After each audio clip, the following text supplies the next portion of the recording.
on prend le... Est-ce que vous entendez bien? On n'a pas besoin de micro? Si. Non, c'est bien. C'est mieux comme ça? Ouais, je sais pas. Ouais, si c'est mieux, Nicolas, ok. Pas que je suis sûr, mais c'est tout. Ok. Bonjour à tous, et pas à toutes, parce que je vois qu'il y a une assemblée masculine devant moi. On va se présenter rapidement, et puis je propose qu'on déroule cet atelier qui concerne l'Universal Acceptance, qui est un sujet intéressant, et on va vous en dire un peu plus tout à l'heure. Donc je laisse Marc se présenter, et je continue ensuite.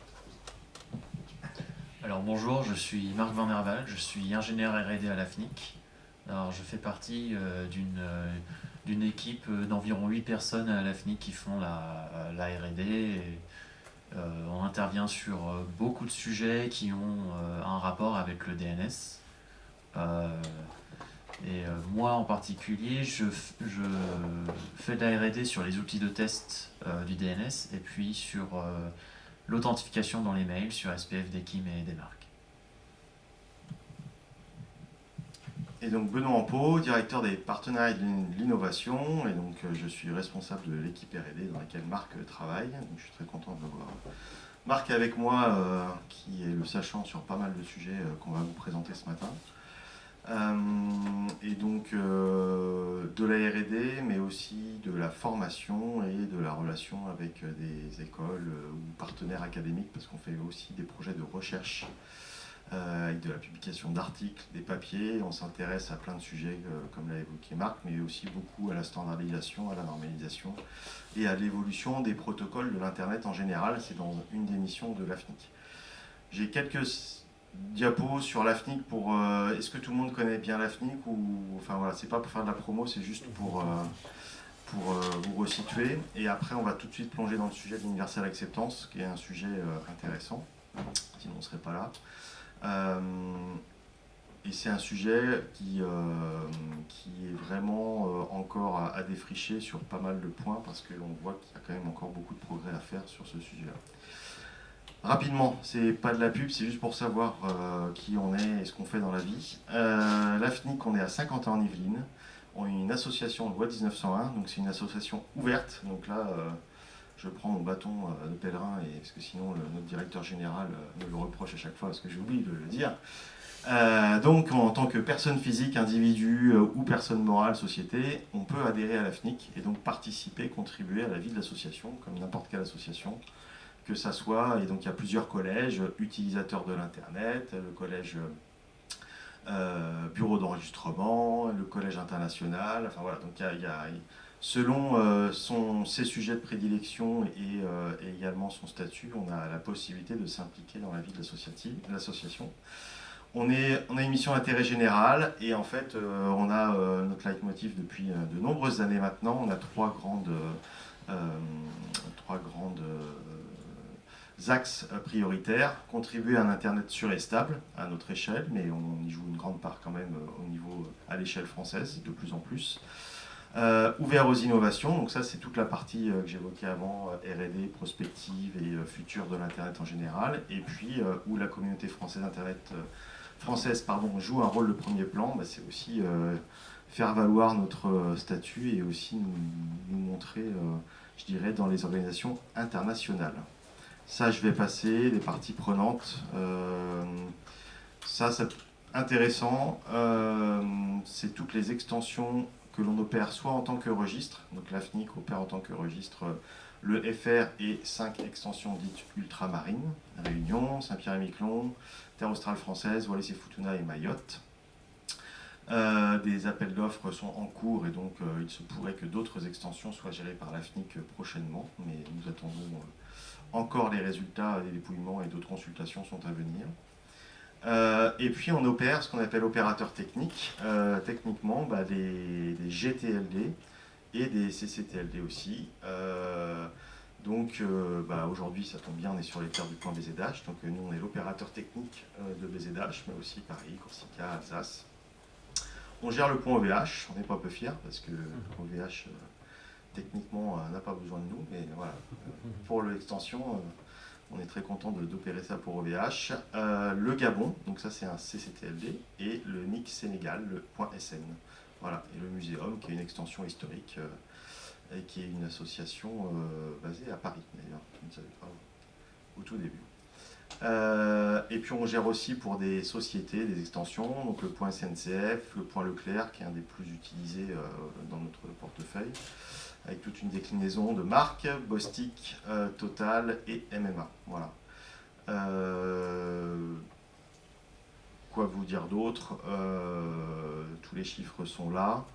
Ce qui est important, c'est qu'on a de plus en plus de capacité aussi à visualiser ce que l'on fait techniquement sur le trafic qui passe par nos serveurs. Et donc c'est des sources intéressantes aussi d'études pour plein de sujets, que ce soit des sujets autour du même, mais surtout du trafic DNS, de la cartographie de l'Internet, enfin, et de l'évolution de l'Internet en général. Ça, c'est un petit slide générique, mais c'est important de le rappeler, ça paraît bateau, mais l'Internet et le DNS, c'est un service d'infrastructure Internet essentiel. Grosso modo, si on est connecté à l'Internet, on est connecté, on passe par du DNS. Globalement accessible, parce qu'il n'y a que 2/3 de la population mondiale qui est connectée à Internet, ça c'est important de le rappeler, il y a quand même 1/3 qui n'est pas connecté à Internet. On pourrait croire que la grande majorité l'est, mais ce n'est pas forcément le cas. Et le DNS, il permet la résolution, c'est son rôle primaire, d'identifiant de manière universelle. Et ça, c'est hyper important, par tous les terminaux, navigateurs et applications. C'est tellement invisibilisé depuis donc plus de 40 ans, le DNS il a plus de 40 ans, qu'aujourd'hui, on ne se pose même plus la question, mais à chaque fois qu'on allume un smartphone, un PC, peu importe, voilà, il y a des requêtes DNS, un navigateur, enfin, il y a du DNS partout, à tous les niveaux, et donc c'est aujourd'hui l'encre de confiance, ce qu'on appelle comme ça, pour la résolution d'identifiants sur Internet. C'est basé sur une infrastructure globale. Donc le DNS, c'est quand même une infrastructure assez, totalement distribuée, gouvernée au sens, il y a un écosystème d'acteurs qui veillent à son bon fonctionnement. Il y a l'ICANN qui est l'autorité de tutelle, mais ce qui est intéressant dans le DNS, c'est que à tous les niveaux, beaucoup de personnes contribuent sur le bon fonctionnement global et fait en sorte que ça soit interopérable, que ça fonctionne partout de manière la plus efficiente possible. On sent que c'est compliqué.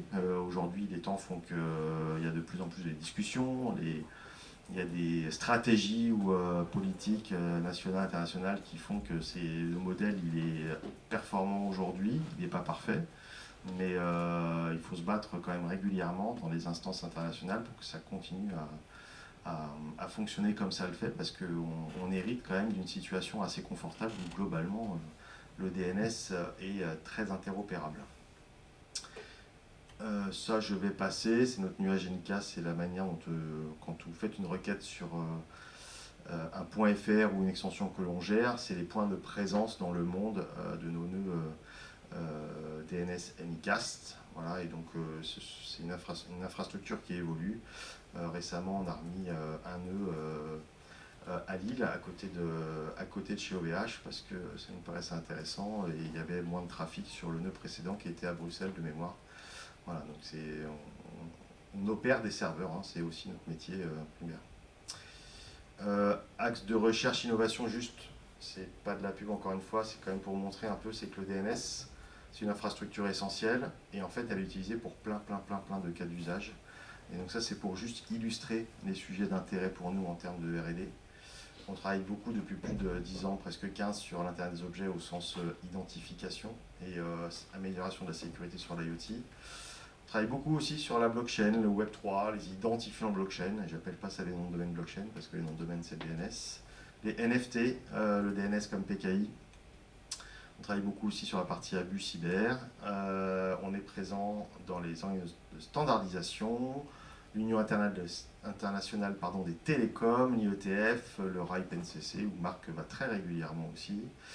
Et puis, ce que je disais, c'est qu'on essaye de réfléchir à l'Internet de demain au niveau technique. Et donc, on s'intéresse à de nombreux sujets qui sont décrits ici. Voilà. Formation, je passe. Universelle acceptance. Ce pourquoi on est là aujourd'hui. J'ai fait quelques slides. L'Universal Acceptance, il y a le groupe qui a été cité tout à l'heure, l'UASG, le steering group de l'Universal Acceptance au niveau de l'ICANN, fait très bien son travail, parce qu'il y a énormément de matériel et de présentations disponibles sur le site. On va d'ailleurs les reprendre après avec Marc pour les dérouler. Et là, je voulais faire juste une petite diapo d'introduction sur de quoi on parle. Donc l'Universal Acceptance, c'est quoi? C'est un principe et une démarche qui vise à faire que les identifiants en ligne, donc on parle de deux types d'identifiants essentiellement, les noms de domaine et les adresses e-mail, soient traités de manière équitable et transparente par l'ensemble des infrastructures numériques. Donc c'est essentiel, et donc ça c'est pas des mots qui sont galvaudés, pour être véritablement mondial et inclusif, et vous allez le voir après, être inclusif c'est un sacré défi. Et justement pour qu'on puisse accéder à ces services numériques, quelle que soit sa localisation, et surtout sa langue, ou la langue parlée, ou la langue utilisée. Voilà. Donc ça c'est important, et on est loin d'avoir un panorama complet. Les défis techniques. Donc il y a plusieurs problèmes à résoudre. Le problème d'acceptation des IDN et EAI. Donc les IDN, ce sont les noms de domaine internationalisés. Et les adresses e-mail internationalisées, ce sont aussi les adresses e-mail qui ne sont pas toujours acceptées par les navigateurs ou les OS, au choix. Il y a toujours des problèmes de compatibilité, que ce soit au niveau des services classiques de emailing ou de résolution DNS, mais également aussi au niveau de certains services qui n'intègrent pas complètement et correctement ces noms de domaine accentués ou dans des alphabets non latins, par exemple dans des outils, donc on parle de filtre anti-spam, mais voilà, c'est un exemple. Des formulaires en ligne ne reconnaissent toujours pas les adresses e-mail internationalisées, on a des exemples, on va en parler. Et puis des navigateurs n'affichent pas correctement les noms de domaine, par exemple dans les barres d'adresse. J'ai beaucoup parlé, n'hésitez surtout pas, c'est interactif, hein, vous n'êtes pas là pour écouter une keynote de 2 heures, c'est des échanges, vraiment, c'est important, même pour nous, ça nous repose ou ça donne aussi un peu de sens à ce qu'on fait et à ce qu'on dit. Donc n'hésitez pas à lever la main et intervenir pour questions ou même précisions si vous en avez à apporter, tout est le bienvenu. Donc bref, on veut plus uniquement de l'ASCII, hein, voilà. Et puis là, on commence par un petit exemple rigolo que m'avait pointé Marc, hein, c'est toi qui me l'avais pointé. Ouais. Donc ça, c'est un formulaire d'un grand fournisseur national d'énergie électrique. Voilà, je n'ai pas donné le nom, mais on peut dire que c'est EDF. Et donc ça, c'est cette année, hein, en 2025. Hein, voilà. Donc aujourd'hui, si je mets un mail avec test@avec-.fr, on se fait blackbouler. Donc impossible d'enregistrer, de créer un compte client avec cet email. Donc voilà, typiquement, c'est le problème à résoudre, et c'est le problème de l'Universal Acceptance que l'Universal Acceptance tente de résoudre, de enfin accepter et aussi surtout faire de la sensibilisation, donc c'est là le nerf de la guerre, la sensibilisation auprès de l'ensemble en fait de la communauté technique, donc essentiellement d'ailleurs les développeurs qui sont pas forcément ou qui n'ont pas forcément les matériaux, qui ne sont pas sensibilisés à ces sujets-là. Et puis moi, ça c'est perso. J'utilise un fournisseur de mail français avec mon adresse email française, empo.fr. Et voilà, ça c'était un mail que j'ai envoyé. Donc j'ai fait une intervention Universal Acceptance avant le NDD Camp en mars à Strasbourg. Donc quelques jours avant, je ne sais pas s'il y a la date sur le mail, oui, on le voit, voilà, 18 mars. Voilà ce qu'il m'a répondu. Voilà. Donc je dis, je m'intéresse à l'UA, nous aussi, mais ça ne marche pas, donc on n'en fait pas. Voilà. Donc c'est un peu dommage. Donc à la fois on peut comprendre les raisons, il explique les raisons, hein, c'est que de nombreux services refusent encore les emails avec tiret ou avec accent, mais bon, je veux dire, il faut bien commencer quelque part, et ça c'est le sujet du jour. Alors, le tableau est assez noir, mais il est un peu moins noir que ce qu'il était encore en mars, parce qu'il y a des nouvelles statistiques qui sont, on les parcourra ensemble après, qui sont ressorties en milieu d'année, en juin.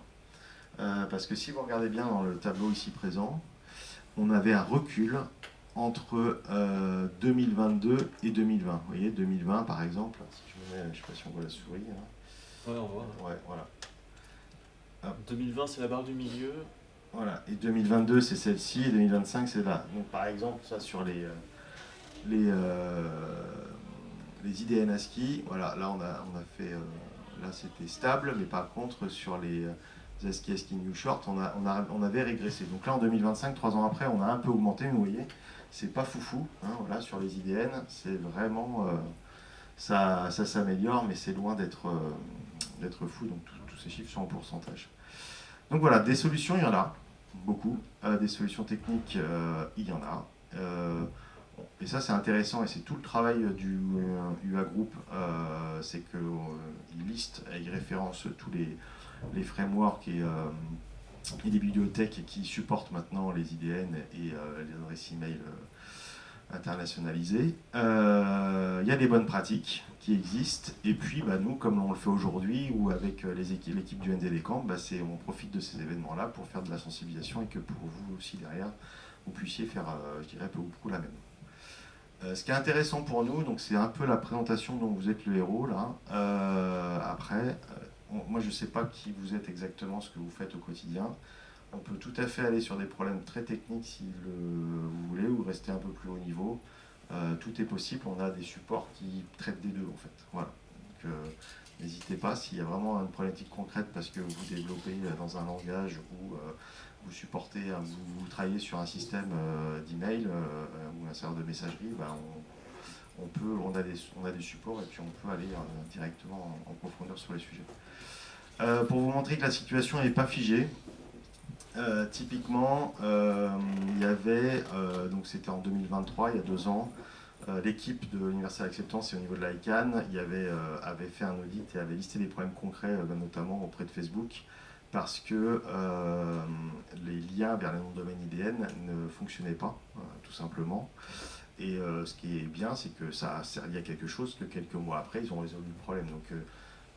Donc ce qu'il faut dire, c'est que la situation n'est pas figée. Si aussi nous, de notre côté, on signale régulièrement à des plateformes ou à des fournisseurs de services des problèmes, bon, bah, le plus ils recevront de signalements, peut-être qu'après ils pourront réagir.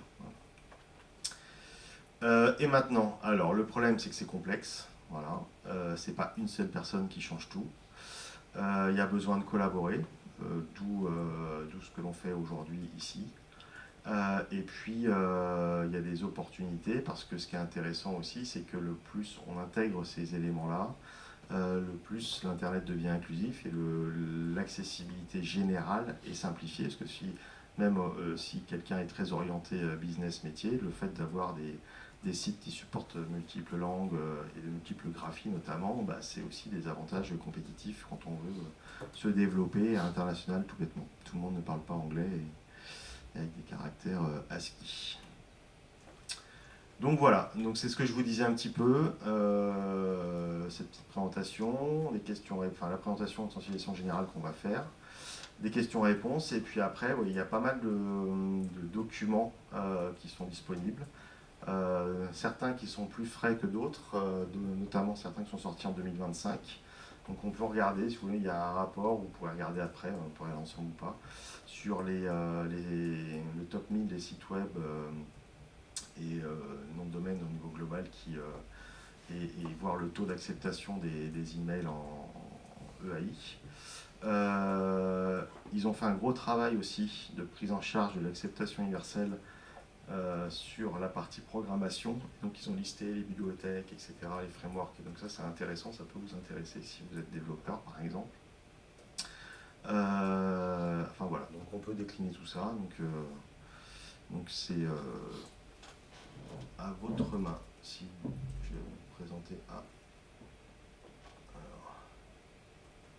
j'ai une petite vidéo qui dure 1 minute, mais j'ai pas de connexion. Si j'ai une connexion. Pas de déjà fait sur Facebook. Non, bon après j'ai des. Ah, c'est marrant ça, Attends. J'ai du Google, mais j'ai pas du YouTube. Il y a encore une panne ou. Non. Ah non, ça va. C'est la faute des autres. Non, il y avait peut-être une panne. Il y avait peut-être une panne de flair encore ce matin. Alors. On va encore dire que c'est la faute du DNS. Ouais, c'est la faute des autres.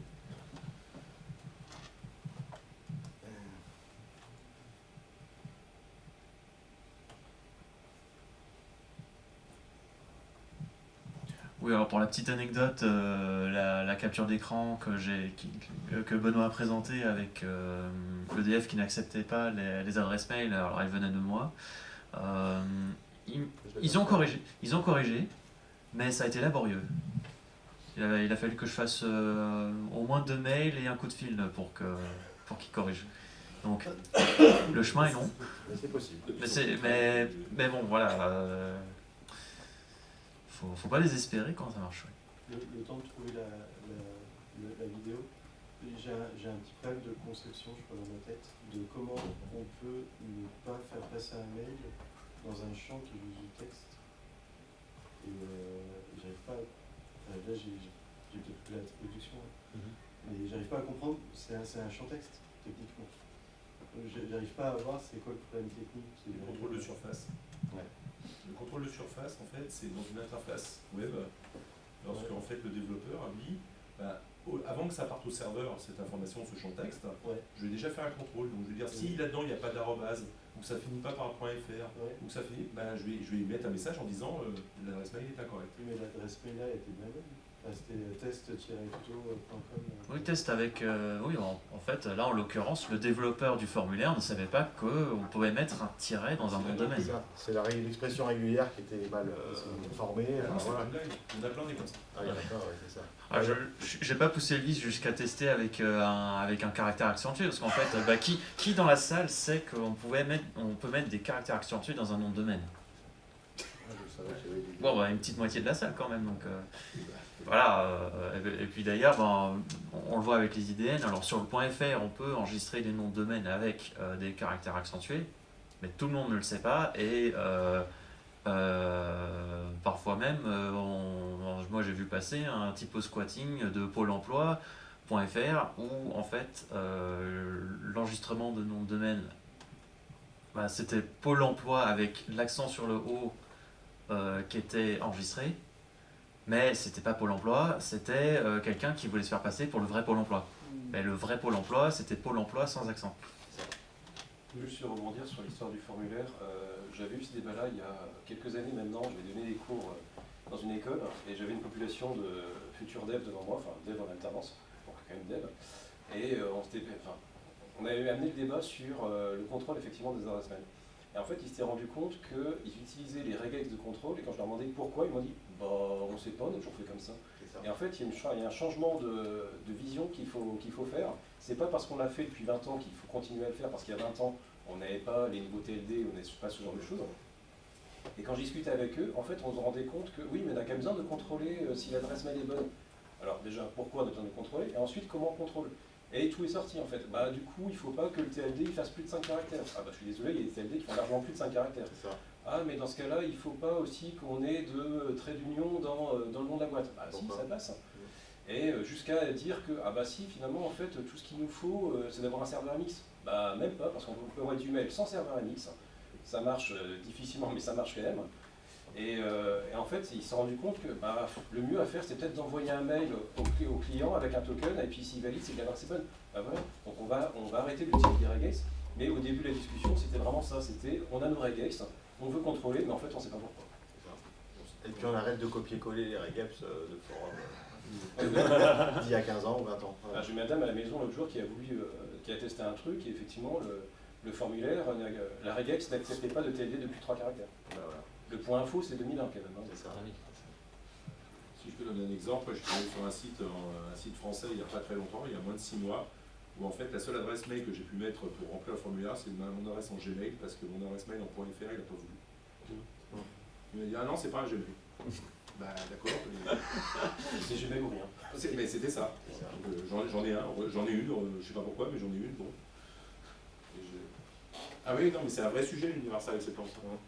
Je vous explique pas le bordel non plus, parce que j'ai des adresses, moi, avec le nom du service dans le truc. En fait, j'ai des alias automatiques. J'ai un nom de domaine à moi sur un .pm, je suis peut-être le seul à avoir un salle, mais j'en ai un. Et en fait, c'est le nom du service tiré et puis une combinaison de 4 chiffres. Ce qui fait que, au moins, je sais quand l'adresse a fuité d'où est-ce que ça vient. et au besoin, je la change. Et quand je laisse mon adresse dans des magasins, on me dit, mais pourquoi il y a Conforama dans l'adresse mail? Vous pouvez pas ça? C'est pas question. Mais pourquoi il y a Conforama? Et à l'inverse, ça m'arrive de les utiliser, et puis, ah, vous êtes de la maison en fait, bah, je fais 10%. Donc ça, c'est une bonne chose. Voilà. Allez, Donc, prenez note. d'un certain côté, je récupère du pognon, mais effectivement, il y a ce niveau-là aussi, on me dit, oui, mais normalement, les adresses mail ne sont pas constituées comme ça. Et en fait, il y a un problème d'éducation entre guillemets.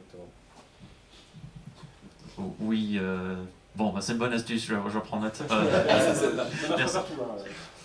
Non, mais aussi, je me suis, bah, il n'y a pas si longtemps, j'ai laissé une adresse mail, mon adresse mail perso, avec un nom de domaine perso, et là aussi, bah, le vendeur dit, oh là là, on peut faire ça, son propre nom de domaine, pas chez Gmail.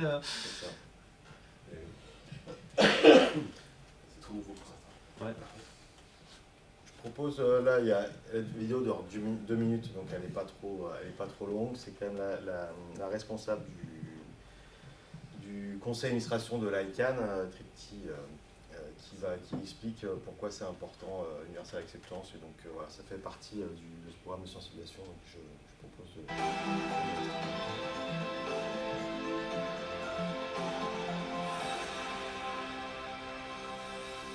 Hello, I'm Tripti Sinha, Chair of the ICANN Board, and I'm delighted to welcome everyone to UA Day, celebration of universal acceptance, as well as the many languages that are spoken and used around the world today. I was born in India, a country rich with linguistic diversity, and spent much of my life moving back and forth between India and the US. As a native Hindi speaker, I understand firsthand how important universal acceptance is to enable the Internet to work the same for everyone, regardless of the language they speak or the script they use. Today, there are more than 5.3 billion Internet users and billions more expected to come online.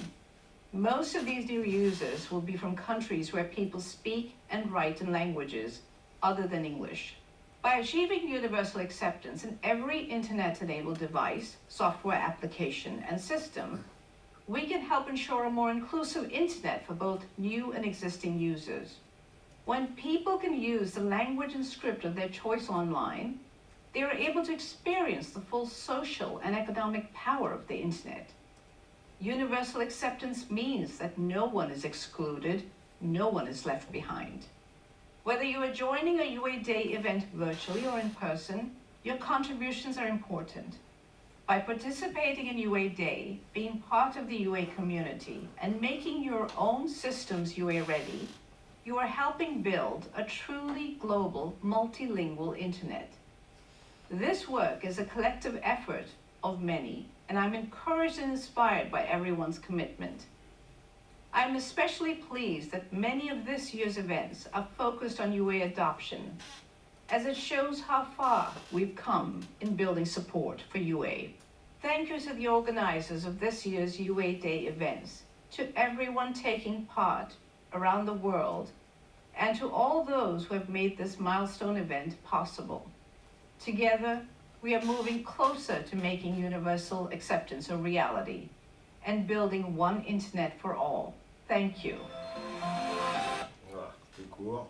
Et puis là, c'est quand même toujours bien d'avoir des remerciements de la présidente de l'ICANN en tant que participant. Voilà, vous êtes aussi remerciés. Du coup, j'avais une question au niveau de l'AFNIC. C'est quoi les actions concrètes que vous prenez, mettez en place pour essayer de répondre à cette problématique qui est très globale et très complexe à adresser, j'ai l'impression? Alors à plusieurs niveaux, typiquement animer des ateliers comme aujourd'hui. Après au niveau que nous en tant que registre, sur notre système d'enregistrement accepté, n'est-ce pas Régis? Les IDN. Je peux compléter si vous voulez. Je suis Régis Massé, je suis le DSI de l'AFNIC. Non, effectivement, nous, notre champ d'action à l'AFNIC, il est assez léger, puisque en fait, c'est juste avec un guillemet, mais c'est juste la traduction DNS en fait entre un nom de domaine et une adresse IP pour pouvoir résoudre ensuite un service sur Internet. Mais l'idée, c'est qu'en 2011, on a ouvert les IDN, c'est-à-dire que maintenant, dans la zone du .fr et dans la zone du ultramarine que l'on gère, on accepte un nom de domaine accentué. Moi, ça me va bien, parce que je m'appelle Massé avec un E accent aigu, qui n'est pas sur le document, mais il n'est pas universal acceptance, le document.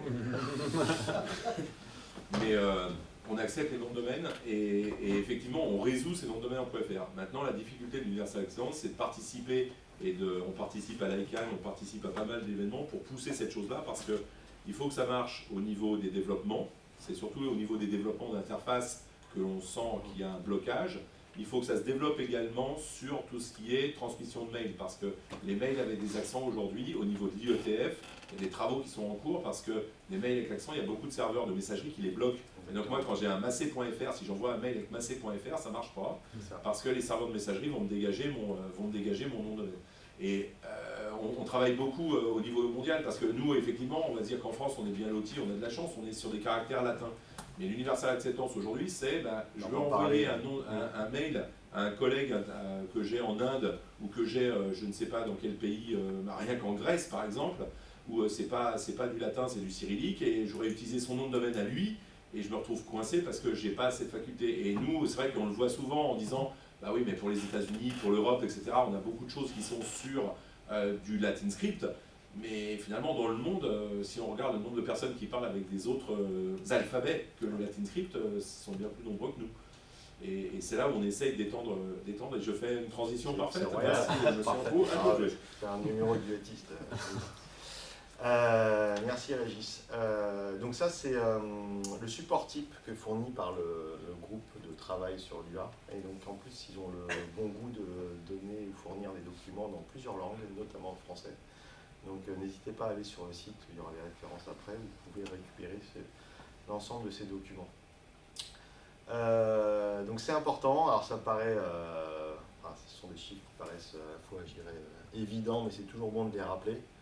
Que le monde est multilingue et qu'aujourd'hui l'anglais n'arrive qu'en 3e position par exemple en termes de locuteurs natifs à l'échelle planétaire. Donc même si beaucoup plus de monde parle anglais, ce n'est pas la langue maternelle la plus proéminente. Et donc on voit dans l'ordre, il y a le chinois, l'espagnol et l'anglais ensuite, l'arabe, l'hindi, le portugais, etc. qui arrivent ensuite. Et donc ça c'est important parce que c'est quand même... on voit bien que depuis, pour les plus anciens d'entre nous qui travaillons dans l'Internet, c'est quand même construit sur un monde anglais. Voilà. Donc après, là, c'est des éléments pour repositionner aussi le pourquoi, du comment. Et donc dès 2003, il y a eu une déclaration du sommet mondial, donc le SMSI du sommet mondial de l'information qui s'engageait en faveur du multilinguisme d'Internet. Déjà à l'époque c'était un sujet, les gens en avaient marre d'un Internet tout anglais. Mais vous voyez, donc plus de 22 ans après, c'est toujours un sujet. Je ne veux pas vous lire la slide, si vous voulez vous arrêter ou si vous avez des questions, n'hésitez pas. Le système des noms de domaine et l'ICANN, je pense qu'ici tout le monde sait comment ça fonctionne. Est-ce que quelqu'un a des questions même sur l'ICANN aussi, sinon, par exemple, enfin, où je passe? N'hésitez pas, il n'y a pas de, je ne connais pas votre background en bon français, donc voilà, si tout le monde n'est pas forcément au même niveau de connaissance.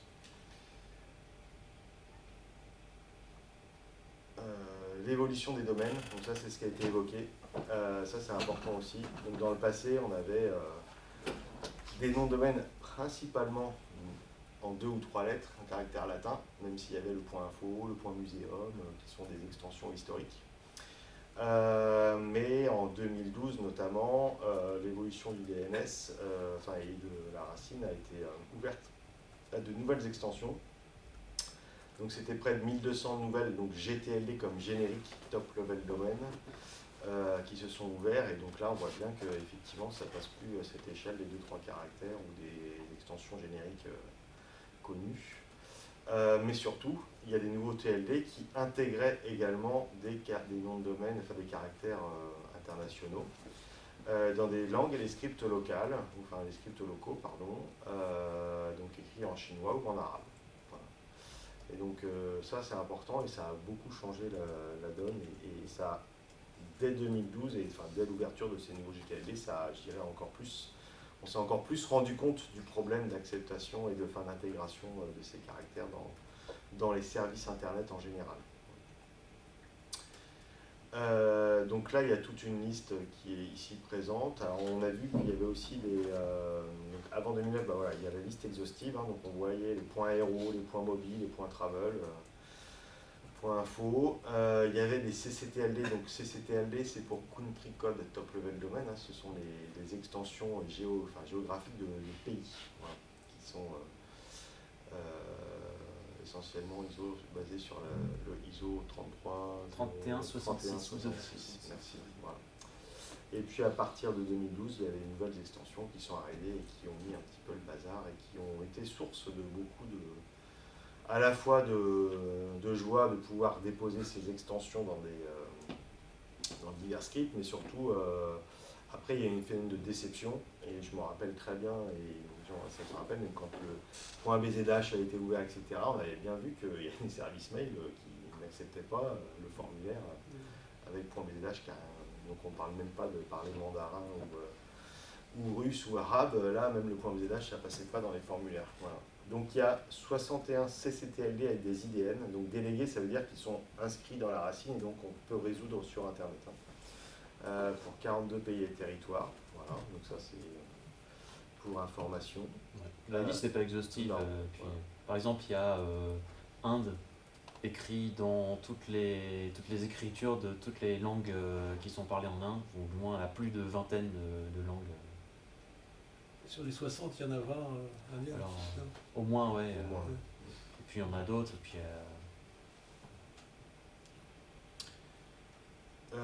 donc là, on parle des adresses email, et donc justement, et l'indisponibilité dans les langues et les scripts locaux. L'internalisation des adresses de courrier électronique, le AI, avec des exemples, voilà. Donc, s'il y a des gens qui parlent ces langues-là, n'hésitez pas à nous dire s'il y a des fautes. Des noms de domaine, pardon, là c'est les adresses mail, pardon, oui c'est ça, parce que je ne voyais pas l'arrobase, pour ça que je regardais. Voilà, donc il y a du tamoul, voilà, donc on parlait de l'Inde, hein, voilà, par exemple. Le Devanagari, je ne sais pas où est-ce que c'est, mais c'est en Inde aussi en Inde, voilà, c'est ça. Et puis les défis à relever, bah voilà, on y est. Donc il y a l'exemple EDF, mais l'exemple aussi newsletter. Voilà. Donc ça, c'est des vrais problèmes du quotidien. Et donc les exemples de catégories affectées par l'UA, donc c'est selon le nom de domaine, donc ASCII ou Unicode, et puis de la même manière sur les adresses électroniques, il y a la même chose pour les adresses email en Unicode, voilà. Et puis on peut le voir aussi, hein, ce qui est important aussi, c'est que si on parle de caractères en arabe, on écrit aussi de droite à gauche, hein, voilà, donc c'est important de le supporter également. Donc je vous rappelle pas ce qu'est l'ASCII Unicode, c'est écrit en dessous, et je pense que si vous avez des questions, n'hésitez pas. Les défis à relever, donc ça c'est intéressant, c'est les tests qui ont été faits sur les taux d'acceptation dans les services mail de 1000 sites web locaux. Voilà, donc ils ont pris les 1000 sites web de chaque pays les plus fréquentés ou significatifs, et en fait vous voyez que même localement, c'est très très peu supporté, quoi. Le maximum on est 20-25%, voilà.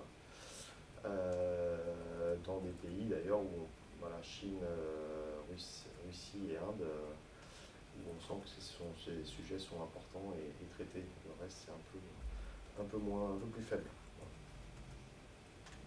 Là c'est pour les emails. Donc là le tableau est pas foufou. Voilà. Donc sur 33, donc il y a eu des millions de serveurs de messagerie testés. Il y a un quart qui prennent en charge les VN, qui a un gros boulot.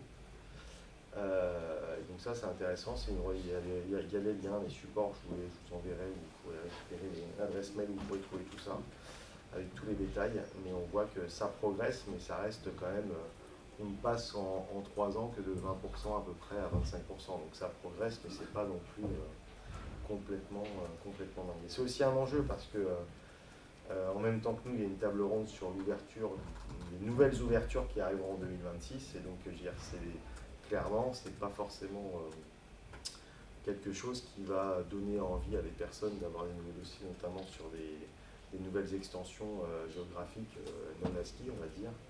parce que ça reste encore faiblement supporté. Il y a des outils.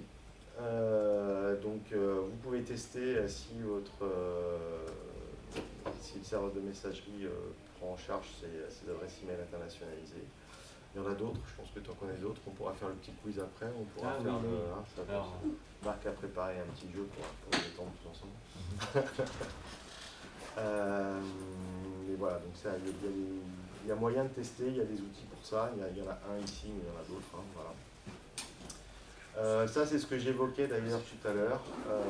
Les 2/3 de la population mondiale sont connectés à Internet, mais le reste n'est pas connecté. Et donc, qu'est-ce que ça veut dire? C'est que le tiers qui n'est pas connecté, c'est souvent des populations, je dirais, qui, par définition, sont très, je dirais, locales, ou peut-être voyagent peut-être un peu moins pour certaines. Et donc, l'accès à la langue... à la langue anglaise par exemple, ou à de l'ASCII est peut-être encore plus compliqué pour eux, et donc ça veut dire que s'ils arrivent sur un Internet qui ne parle qu'anglais, ça va encore creuser un écart ou un fossé, même si potentiellement ils ont accès à Internet. Si c'est un Internet qu'ils ne comprennent pas ou qui est compliqué pour eux d'y accéder, voilà, c'est pas évident. Voilà. Ça, je vous l'ai déjà dit, qu'est-ce que l'acceptation universelle? Voilà, c'est les problèmes qu'on veut résoudre. Je vais passer... je pense qu'on a déjà adressé ces sujets. Soutenir un Internet multiple et inclusif. Voilà, et donc ça c'est intéressant, c'est une cinématique ou un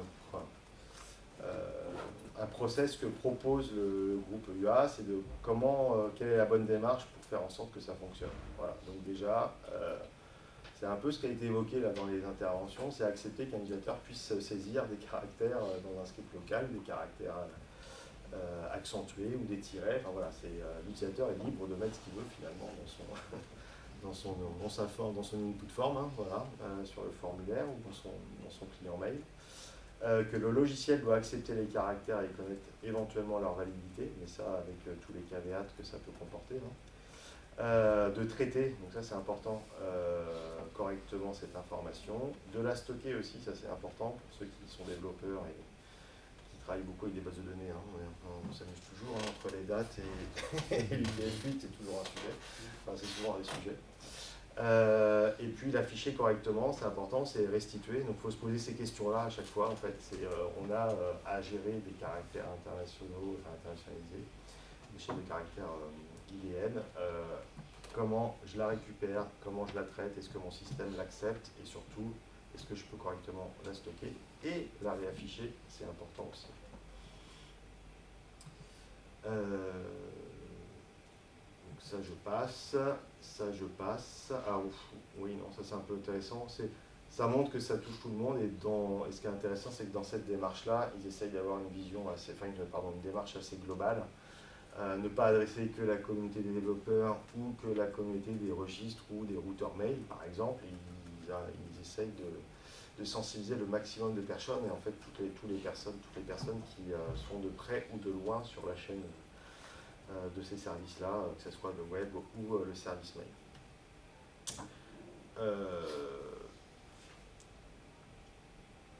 Quel est votre rôle?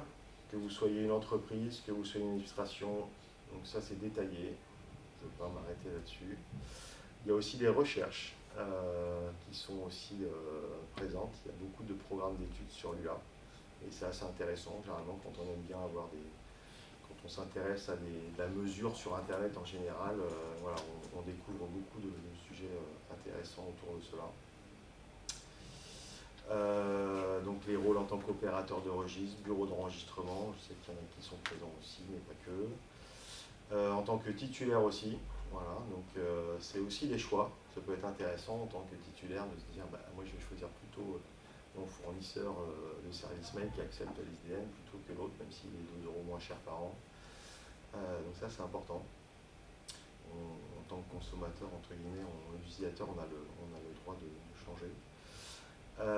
Et après, il y a d'autres initiatives internationales au niveau de l'UNESCO, avec l'ICANN, qui font des actions de promotion comme cette UAD, qui qui prône le multilinguisme et l'ouverture en général. Voilà. Je vais avancer sur ces sujets-là, sauf si vous me dites que vous êtes super intéressé par les sujets de géopo et d'intégration, ce qui peut être le cas. Et je crois que la présentation, je vais l'arrêter bientôt ici, parce qu'après, il y a des slides sur le prochain round. Alors, on peut en parler. Tout le monde est au courant qu'il y a un prochain round et tout le monde sait ce que c'est qu'un prochain round avec Cannes ou pas? Ouais. Non, je vais en parler. Donc, Régis dit non. On va en parler. Je crois qu'il faut qu'on lui explique. Régis dit non, c'est le problème de ma vie. Tous les jours, on lui explique qu'il faut qu'il soit prêt dans quelques mois. Donc on l'a évoqué alors tout à l'heure, il y avait des extensions historiques comme net, info, org, et il y a, donc ça ce sont des extensions génériques, GTLD. Il y a les CCTLD qui sont des extensions nationales basées sur 33, 66... ISO 3966.2. Merci. Donc les 2 lettres, après il y a les 3 lettres aussi. Mais, alors c'est toujours 2 lettres. C'est toujours 2 lettres pour les extensions, mais voilà, dans la norme il y a le 2 et le 3, c'est ça. Oui. Et donc en 2012 il y a eu un round d'ouverture d'extension GTLD, donc le point BZH est issu de cette ouverture à la candidature de nouvelles extensions, et donc là en 2026 il y a également un nouveau round où on peut poser un dossier pour candidater et avoir une extension pour son entreprise, pour sa collectivité territoriale, ou son association, enfin voilà, pour un projet. Voilà. Il y a des catégories différentes, donc du coup je peux dérouler quelques minutes sur ces slides-là pour vous donner un aperçu de ce que va être le prochain round. Donc c'est ce que je vous disais, plus de 1200 GTLD aujourd'hui, donc j'ai comme générique. Donc le point Paris est cité, il n'y a pas le point VZH sur les slides, c'est pas bien, mais voilà. Donc ça va du point baby au point pizza, en passant par, je sais pas, il y en a des drôles quand même, des GTLD, mais il y a des quoi aussi, le point horse. T'as le point WTF. Ah oui. Ouais. Et le point sexe. Il y a le point sexe. Ouais. Donc voilà, et puis après il y a eu... Ce qui est intéressant aussi, il y a beaucoup de discussions et des sujets majeurs de ces ouvertures, c'est de la gestion de qui a le droit d'avoir quelle extension, grosso modo. Il y a eu des cas en 2012 avec Amazon. Est-ce que c'est le Brésil et l'Amazonie? Est-ce que c'est l'entreprise Amazon? Est-ce que c'est l'association, l'amicale des Amazoniens de Brive-la-Gaillarde qui serait éligible? Enfin, je veux dire, on peut imaginer plein de choses, et voilà, qui a le droit d'utiliser le nom. Enfin, voilà. Il y a eu un débat sur le point vin et le point wine à l'époque aussi, où la France a été pas mal active pour, il y avait le point Paris sur aussi. Ce sujet-là. Le point Paris. Et Paris dans le Texas qui a déposé Exactement. le dossier également. Voilà. Qui de Paris en France ou qui de Paris dans le Texas. C'est la capitale française qui a gagné. Mais... Voilà. Et c'est les pousseurs de carton qui ont gagné côté Amazon. Et Amazon, c'est Chronopost qui a fait du lobbying avec les PD avec Amazon. Donc voilà, donc c'est des vrais gros sujets avec des gros enjeux économiques derrière. Et puis il y a eu des dépôts en lot, hein. Il y a des sociétés comme Google, etc., qui ont déposé énormément d'extensions aussi. Et donc on est dans une phase où tout récemment, ça a été validé il y a quelques semaines, au dernier ICANN à Dublin. Il y a ce qu'on appelle un applicant guidebook, donc c'est un dossier qui explique comment candidater. Donc là, c'est la partie promotionnelle. Voilà, donc nouveau nom de domaine, nouveaux usages, donc on peut avoir des extensions spécifiques à des activités ou des secteurs. On peut avoir associer ça à des campagnes, des tendances, outils créatifs, des indications plutôt géographiques des villes, New York, Durban, lié à un script. Alors ça, je ne sais pas ce que ça veut dire entre nous. Je ne sais pas si c'est plutôt lié à une langue, je pense peut-être, à des marques ou à des identités numériques. On pourra imaginer, je ne sais pas, un point, je ne sais pas s'il existe le point IoT, le point Internet des objets, le point caméra, caméra, ouais, ça existe. Donc après, voilà, on peut imaginer, si on est un porteur de projet ou on a, je dirais, une activité commerciale dans un secteur, on peut se dire, moi, je vends des micros, je vais prendre un point micro. Juste pour le rappel, Ouais. en 2010, en fait, il y a eu 2500 dossiers posés. C'est ça. Et il y en a 1200 et des poussières qui ont été retenus. Entre autres, en France, il y en avait un super dossier, c'était le point Aquitaine, Ouais. 4 mois avant que les régions soient cassées et renouvellées. Par exemple. Donc on l'a pas fait.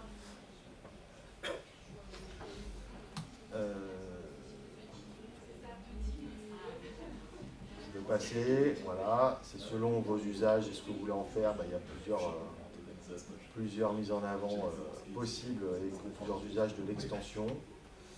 Là, c'est devenir opérateur de registre, donc pour l'être, pour venir nous concurrencer, n'hésitez pas, on ne vous donnera pas de conseils.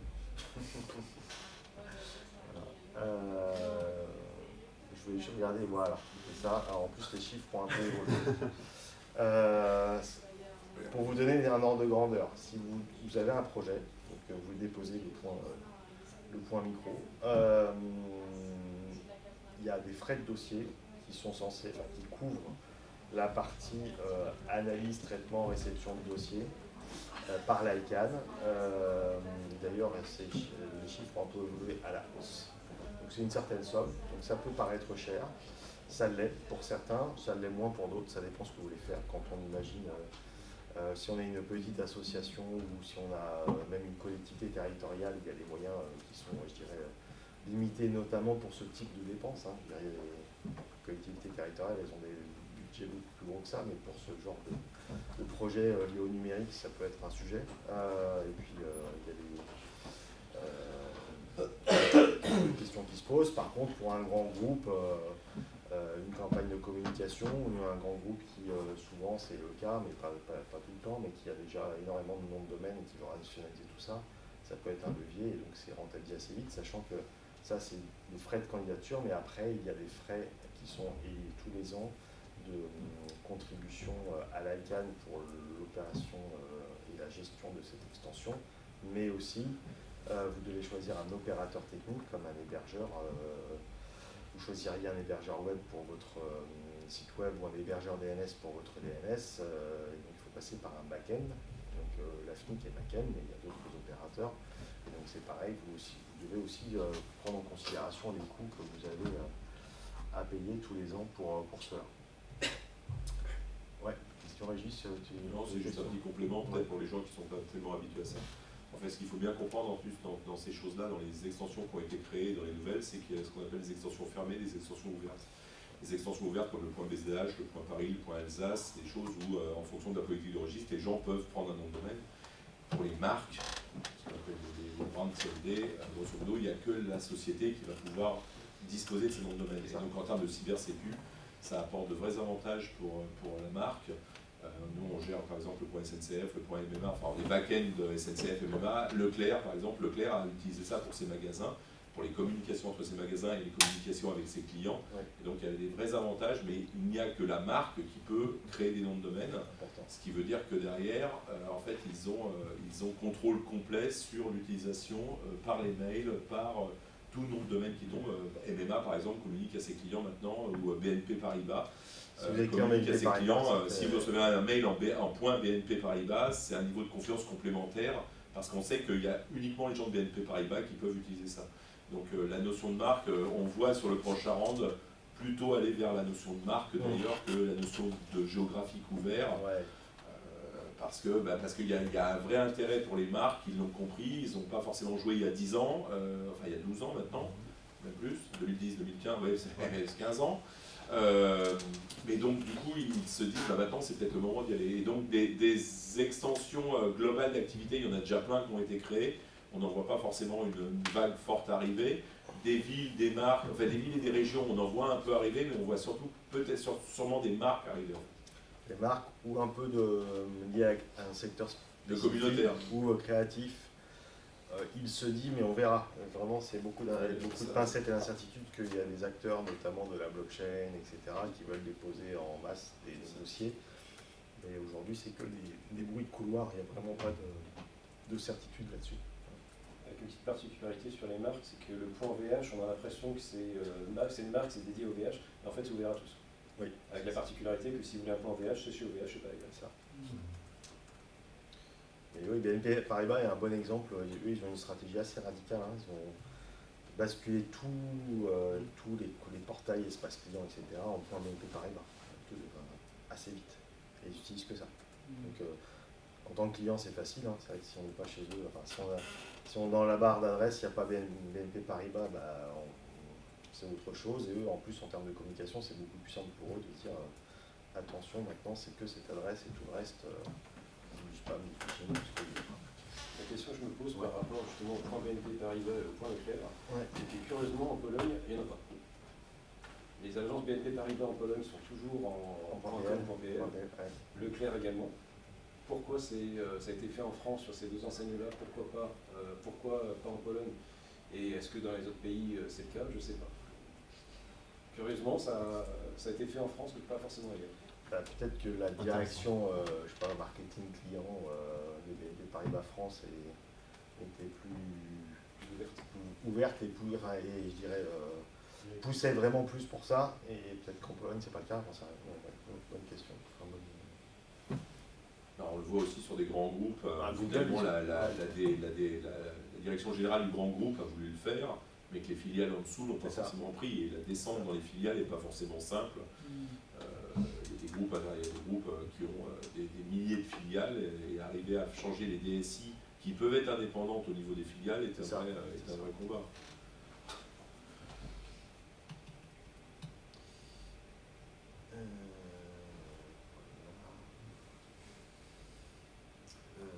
Elles sont évoqué le fait qu'il y a des programmes de soutien aussi pour les candidatures. Donc c'est intéressant de le noter. L'ICANN, s'il y a des projets jugés utiles ou qui rentrent dans des critères de sélection, voilà, et ben, on peut aussi avoir des soutiens financiers par l'ICANN. C'est important de le noter.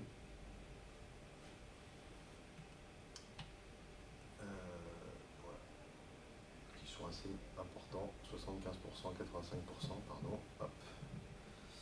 De soutien financier et puis une réduction des frais annuels aussi surtout. Voilà. Écoutez, j'en ai terminé avec cette partie-là et donc ça c'est le planning qui n'a pas dû changer. Donc à partir de avril 2026, il y a les dépôts de candidatures qui sont ouverts jusqu'à une date. Alors je ne sais pas si on a la date de fin de dépôt des candidatures. Voilà, Elle est annoncée à mi-septembre actuellement. C'est ça. Mais elle n'est pas fixe pour l'instant. Donc si vous avez beaucoup de temps, n'hésitez pas à consulter si ça vous intéresse, lire le guide de candidature. Il fait, je ne sais plus, 300 pages, non? C'est bon. Voilà, donc c'est un gros travail. C'est une discussion qui dure depuis des années à l'ICANN, rien que pour l'élaboration de ce guide. Parce que dans le guide contient beaucoup de critères d'admission, de prérequis, etc. Et donc d'avoir un consensus de l'ensemble des acteurs de l'ICANN pour l'élaboration de ce guide n'a pas été une mince affaire.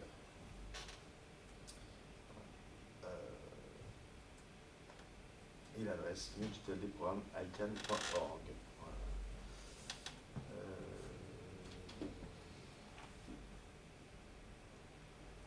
Voilà, je pense qu'on en a fini pour cette partie-là. Alors, ensuite, si vous voulez, il y a plusieurs présentations. Il est quelle heure? 11h07.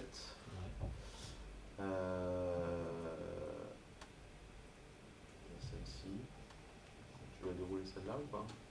Sur la partie, soit bibliothèque.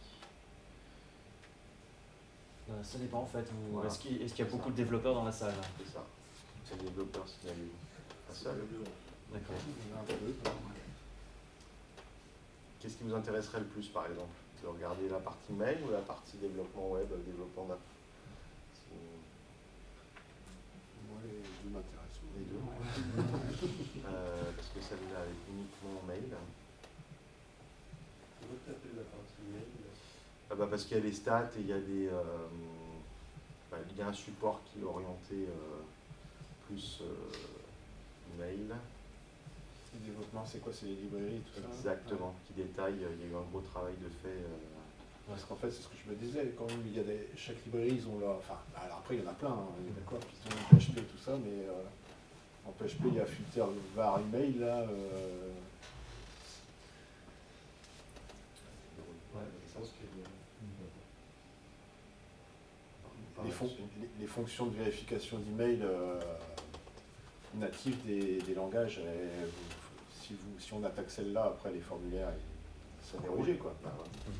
Donc c'est ça, quoi. Enfin, en s'attaquant à la base, après il y a pas mal de langages, on est d'accord, mais On peut dérouler cette présentation-là. Ok. Donc là, il y a eu un travail d'audit, sélection et de test à la fois livré, mais surtout aussi là côté email, de test de compatibilité en fait. Voilà. Et donc là, alors c'est là,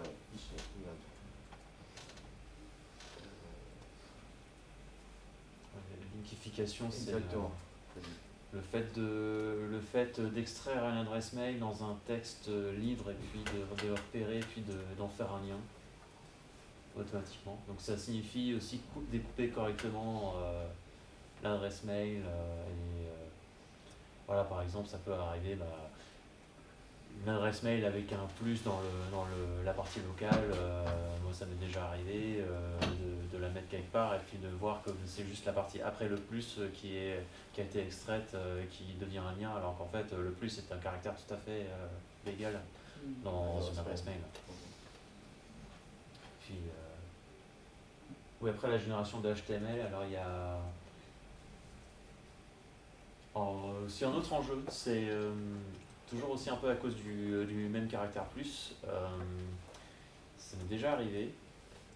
Alors je suis assez routinier je le fais souvent, je donne une adresse mail avec la forme marque plus le nom d'une boîte @vanderval.fr pour Conforama. voilà, le plus Conforama, voilà. Je me fais inscrire à une newsletter sans mon consentement, je clique sur le lien de désinscription, le lien de désinscription ne marche pas, et souvent je regarde, dans le lien de désinscription il y a un paramètre dans l'URL avec l'adresse mail, mais le plus dans un URL, ça encode en fait un espace. Donc il faut que je change le plus en %2f ou %2b, pardon, pour que l'adresse mail dans l'URL corresponde à l'adresse mail que j'ai donnée. Et là, en général, ça passe. Et cet enjeu-là aussi. Donc là, après, il y a différentes librairies qui sont testées et vérifiées avec les frameworks supportés. Voilà. Donc c'est assez exhaustif. C'est assez exhaustif. Voilà. Donc là, on détaille la méthodologie utilisée. Voilà. Et on va aller au résultat. Oui, vas-y. Donc, l'idée des jeux de données, ça donne une idée aussi des jeux de tests qui ont été utilisés, qui contiennent des exemples représentatifs d'adresses mail qui sont licites et qui donc devraient être acceptés.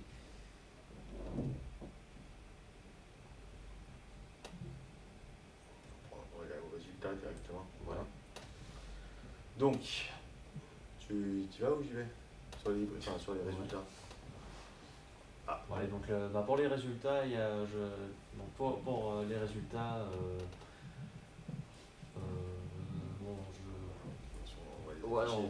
ils sont sur le slide suivant, donc on voit que c'est pas joli, tout n'est pas forcément accepté, donc il y a un code couleur qui était sur le slide précédent, mais rouge en gros ça signifie que ça passe pas.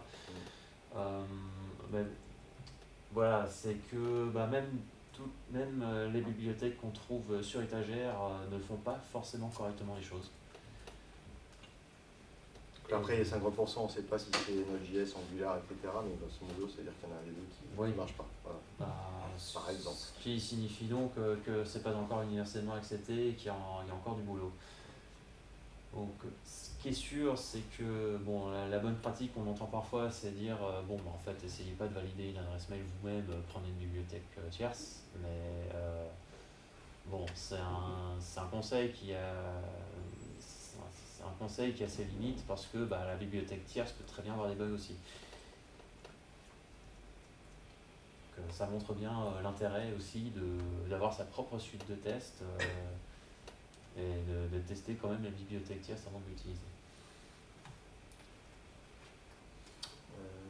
Après, c'est des détails par... Après, les détails sont comme on est sur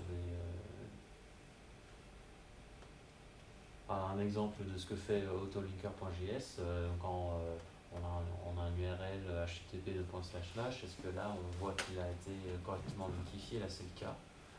Et de même aussi pour l'adresse mail. Après, par contre, sur Linkify It, là, apparemment, on a un autre exemple où là, ça marche un peu moins bien. Quoique, on a... Non, il vient de marcher. Ouais, ça... Bon, on a le code source et puis ça donne un... C'est cliquable. Linkify.js, donc celui-là,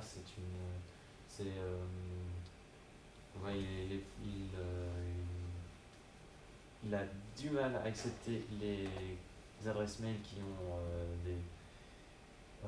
ont des caractères Unicode dans la partie domaine en particulier, mais et on voit par exemple ici, on a le code source et on voit que oups.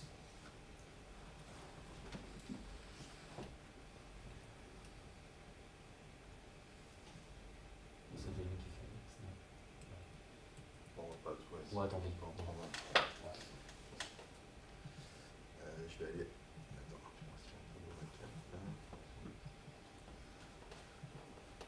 je sais pas si vous voulez regarder en particulier, parce que moi j'avais sorti ça, je me disais si quelqu'un avait l'habitude d'utiliser déjà un framework ou pas, on peut s'arrêter dessus. On va tous les faire, sinon ça va être compliqué. Ouais. Voilà. Ce qui est important, ce qu'on voit, c'est que globalement, les bibliothèques, elles ont un bon niveau de compliance. On l'a vu sur le mail. Après, ce qui est important, c'est on voit bien que c'est l'interprétation plutôt des URL dans les retranscriptions, dans les formulaires et les liens qui reste encore un sujet pour certaines libres.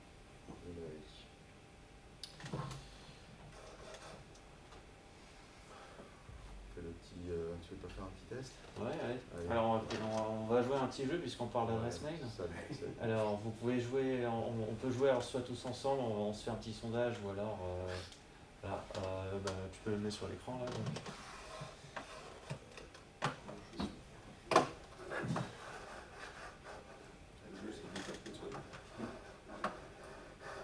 Oui, oui. Sur l'autre écran, je crois. C'est ça. Ouais. C'est compliqué, mec. Je rebascule sur PC. Oui. Merci. Alors, c'est un site web qui s'appelle e-mail.wtf, d'ailleurs, voilà, un nom de domaine en .wtf. Et donc c'est un petit jeu pour tester votre connaissance sur... voilà. Ça marchait hier. Ouais, mais ça, c'est Internet. Et si il fonctionne. Ouais. Ouais, ça marche. Ouais, Chez toi ça marche. Bon, ça marche. Comment t'as VPN ou pas même? Non. E-mail. Le-mail.wtf, oui, alors je sais que... Bon alors, ou alors il est mort le site. Non, il est Non, mort. il était Non. dessus. Attends, HTTPS peut-être Ah, j'ai vu. Ah, c'est l'effet démo. Ah, c'est même... Alors, c'est...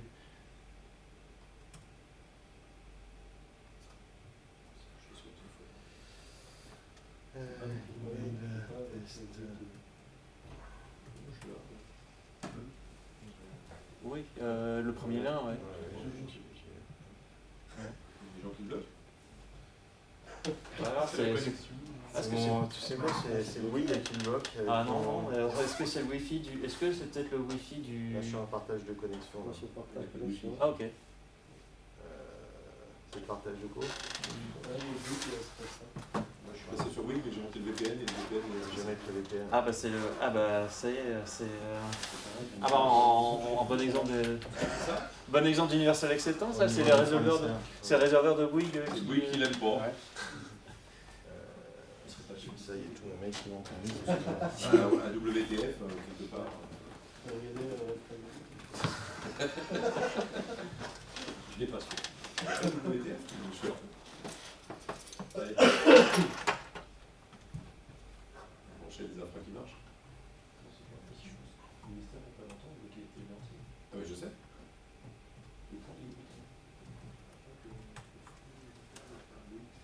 Parce que normalement, il faut une direct aussi. Il faut piocher chez Orange.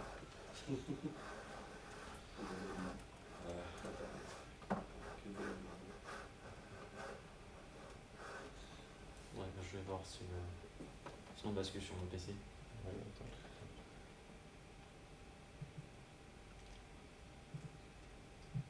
Ouais, on va basculer chez toi parce que.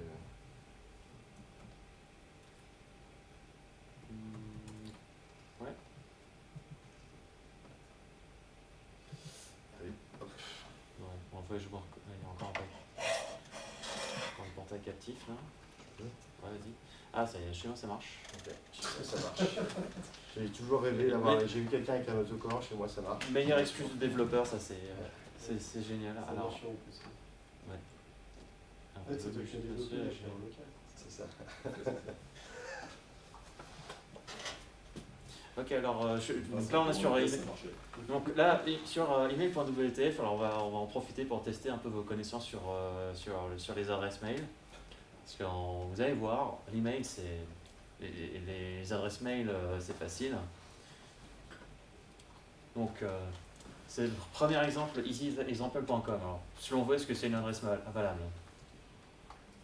Bon, il n'y a pas de piège, hein, en fait. Celle-là, ça va être. Voilà. On peut le faire, si vous voulez, on peut tous le faire ensemble. Aussi, On peut faire une compétition, tiens, j'ai un cadeau. Tiens. J'ai un cadeau. Vous voulez un cadeau? On fait une compète? Oui, par contre, il faut le faire. J'ai la boîte de pâté NAF de l'aéroport.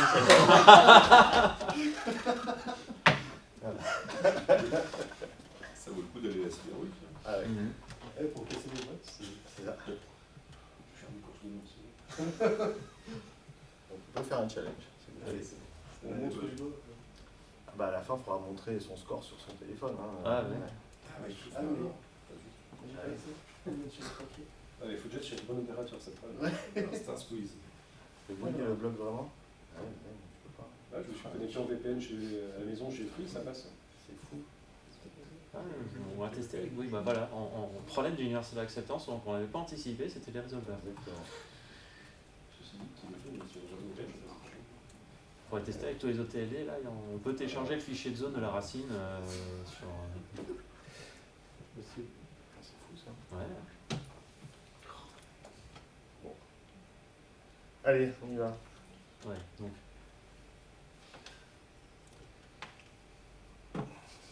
Bon, moi, je ne joue pas, je ne participerai pas à ce petit jeu.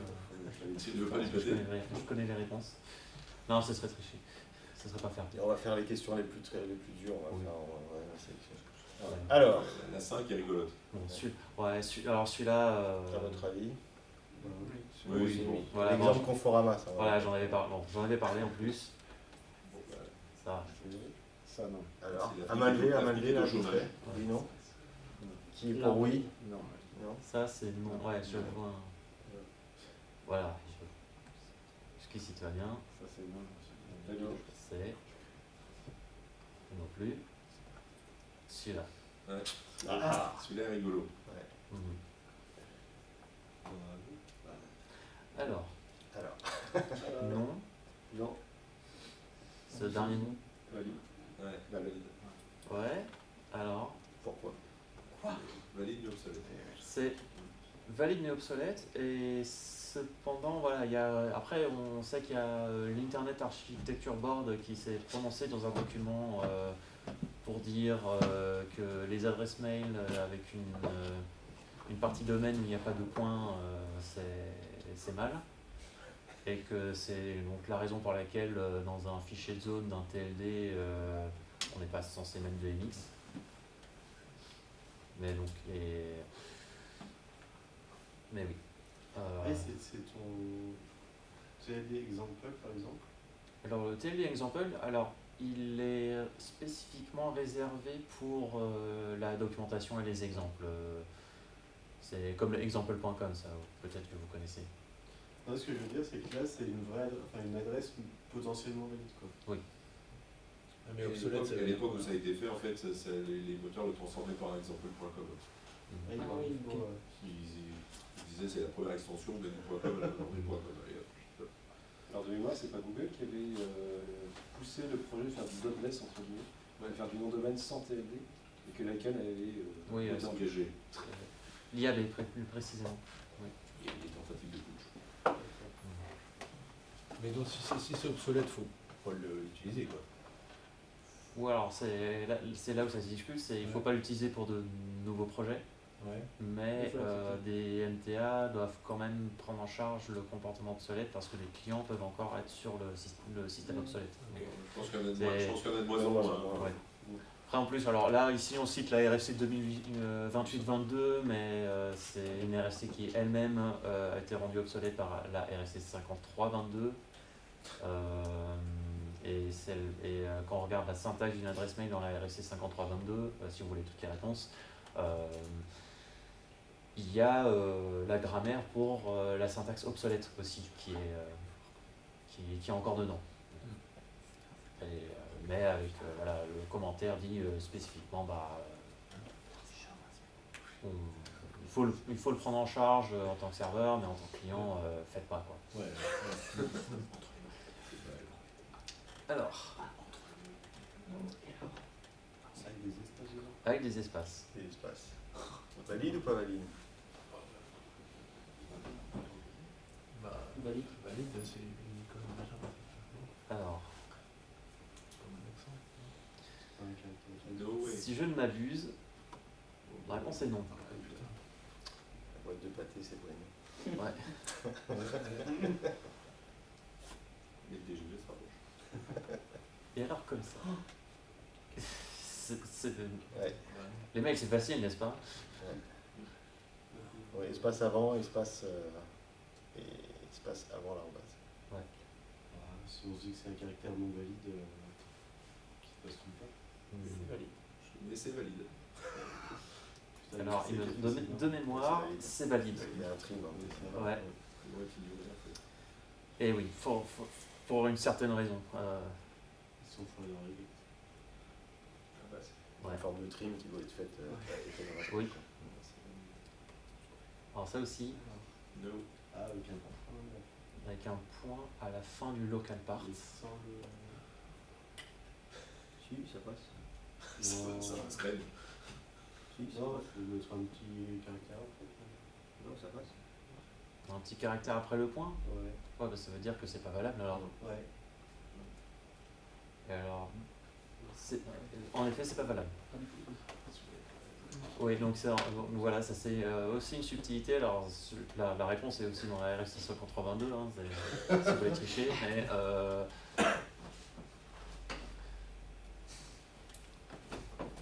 ensuite, alors, les espaces dans la partie 2. Alors ça marchait tout à l'heure, est-ce que ça marchait? Est-ce que ça marche côté nom 2? Ouais, quand même pas. C'est magique,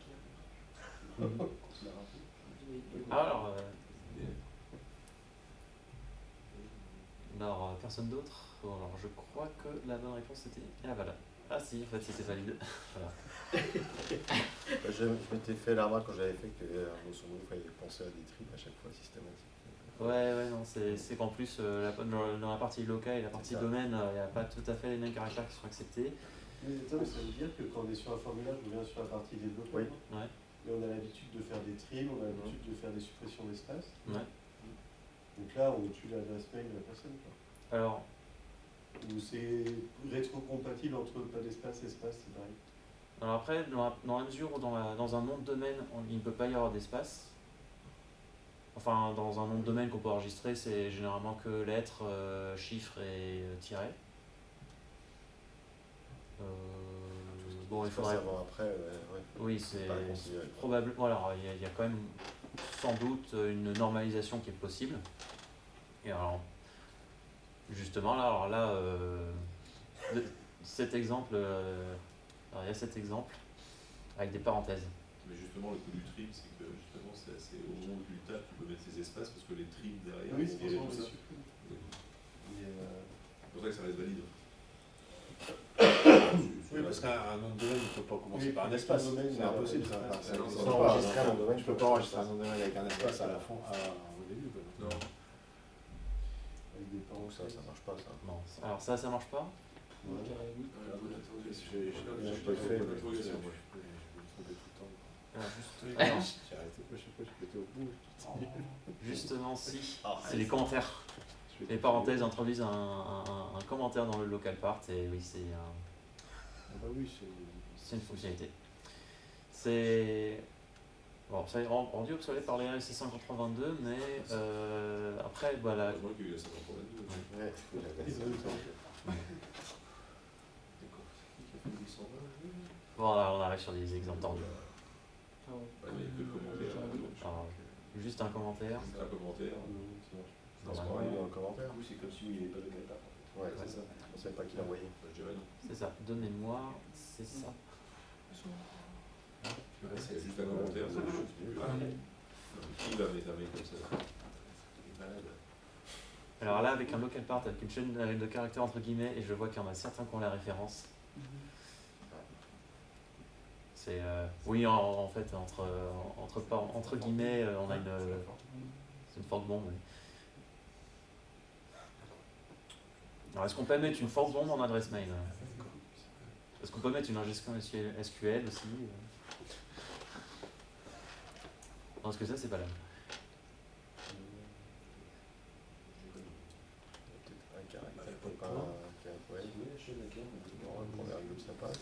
Et ben en fait, C'est c'est valide. C'est valide. À part, on peut mettre absolument presque n'importe quoi dans le local part si on utilise des guillemets doubles, y compris les espaces justement. Donc l'exemple de tout à l'heure où il y avait des espaces dans le local part, ça passait, ça passerait s'il y avait des guillemets. Ouais. Voilà. Si vous êtes joueur et que vous avez envie de planter un formulaire. Voilà. Pas de local part. Là, il n'y a pas de local. Là, est-ce que c'est un local part vierge? Normalement. Ok, alors de mémoire, ça normalement c'est pas là. Ah si. Ah bon? Apparemment, voilà. Même moi, je me fais avoir. Voilà. Et j'ai joué 2 ou 3. En plus, j'ai joué 2 ou 3 fois. C'est honnête. C'est bizarre qu'une local part vide est valide, mais il n'y a quand même pas de local part au final quand on voit les trucs du coup. L'explication, c'est des merdes de tout. Ouais, c'est pas pourquoi. C'est pas pour Ouais. Voilà, la grammaire le permet. C'est ça, la grammaire le permet. La grammaire le permet et ça veut dire qu'en fait, est-ce que ça veut dire aussi que un local part entre guillemets et un local part sans guillemets sont sémantiquement équivalents? La réponse, probablement, pour moi, ce serait probablement pas. Oula, alors. C'est le script. Je sais ce que c'est. Combien de caractères? Beaucoup. En tout cas, beaucoup plus que. C'est 360 là-dedans. Plus. Bon, alors je peux m'amuser, hein, je peux ouvrir un shell et puis compter le nombre de caractères ici. Ah non, j'ai pas de. Ah oui, non, j'ai PowerShell. J'ai Windows. Dans Word. Ouais, bon, ou Emacs sinon, allez.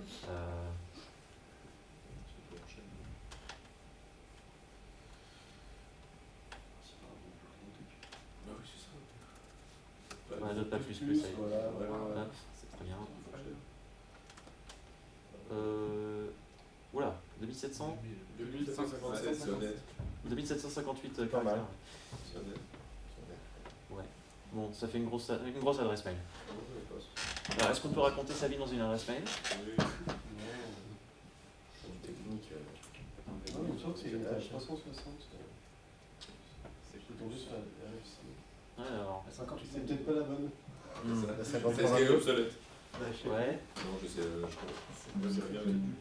Ok, alors moi je pense. Alors. Par contre, je me rappelle plus du tout si c'était. Je me rappelle plus du tout de la bonne réponse. Donc je vais deviner avec vous. Et. 989 caractères. C'est combien 298. Oui, et en fait, alors RFC 5032, c'est aussi la RFC qui décrit le format des messages sur Internet et pas juste le format des adresses mail. Donc oui, une bonne remarque. Ça ne rentrera pas dans un en-tête from ou to.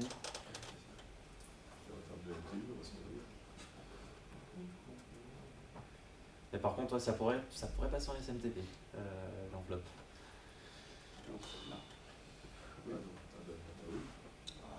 Alors, bien sûr. c'est une adresse IPv6. Autre sujet de l'Universal Acceptance d'ailleurs. Mhm. Bon, vraiment. Voilà. Bon. Alors, fun fact, je me souviens, j'avais eu des problèmes de délivrabilité chez Microsoft depuis mon domaine perso, donc il a fallu que donc, pour faire débloquer l'adresse IP de mon serveur mail, j'ai dû créer un compte sur le SNDS de Microsoft. Et je me souviens, c'était il y a 5 ans, le formulaire me demande donner les adresses IP du serveur mail. Alors je copie-colle l'adresse IPv4, très bien.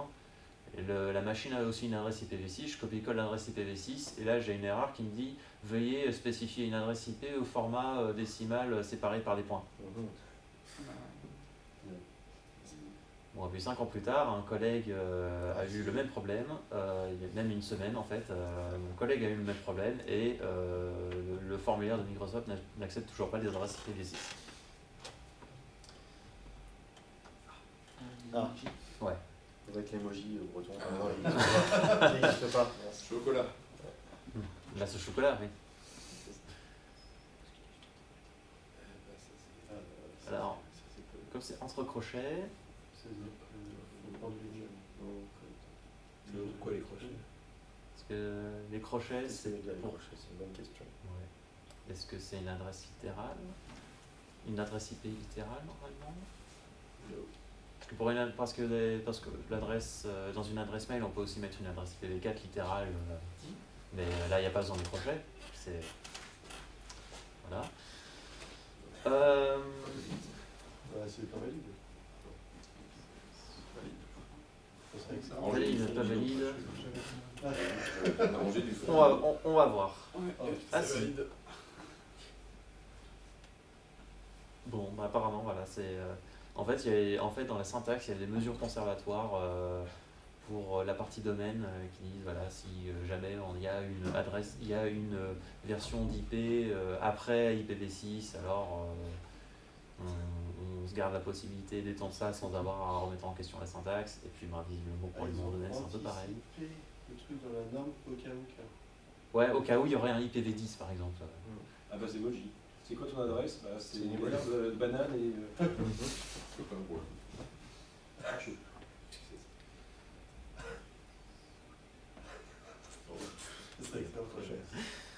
Ça, j'avoue. On aimerait bien mettre ça sur les cartes de visite. Hein. C'est joli. Ouais. J'aimerais bien essayer de créer un compte client EDF avec ça. Non, ils ont corrigé, mais... Il n'y a pas les crochets dans le domaine. Ouais, bon, on va voir. Grammairement valide. Ouais. C'est valide. Avec, avec l'internationalisation des adresses mail, alors il y a le domaine, il y a la question sur les domaines aussi. Hein. Est-ce qu'on a le droit d'enregistrer des domaines avec des emojis? Il y a des registres qui le permettent, d'autres qui ne le permettent pas. Mais voilà, effectivement, c'est valable.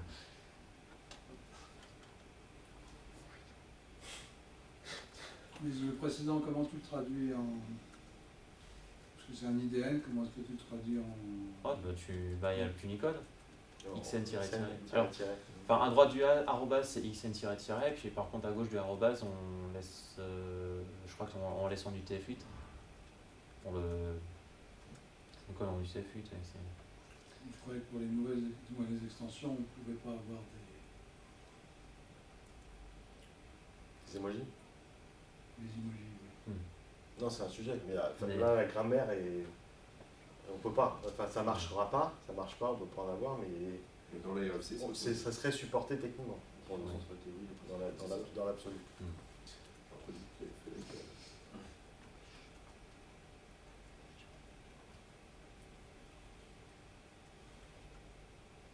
On met en jeu la boîte de pâté sur la question 20. Ouais, sur la première bonne réponse.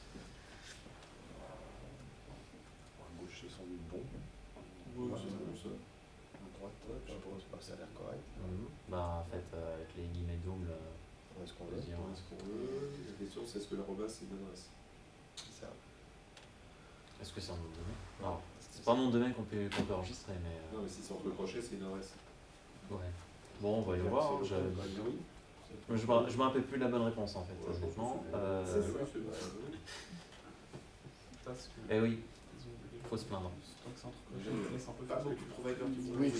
en fait, tu mets dans le localhost, ton serveur il s'appelle arrobase. Vos mails, ils vont arriver tout de suite. Alors j'avoue que dans le mail que j'avais fait à EDF, quand ils acceptaient pas mon mail avec un tiret à droite du arrobase, j'avais donné quelques exemples d'adresse mail qui étaient valables, mais pas celui-là. J'étais pas allé jusqu'au cas aussi tordu, mais par contre le coup du entre guillemets, je peux mettre ce que je veux avec des espaces arrobase mon domaine par exemple, ça je l'avais mis. Et ils t'ont coupé ton contrat depuis ou... Non, mais alors j'avais essayé sur le formulaire de souscription, ça passait pas. Après le lendemain, je les ai appelés au téléphone.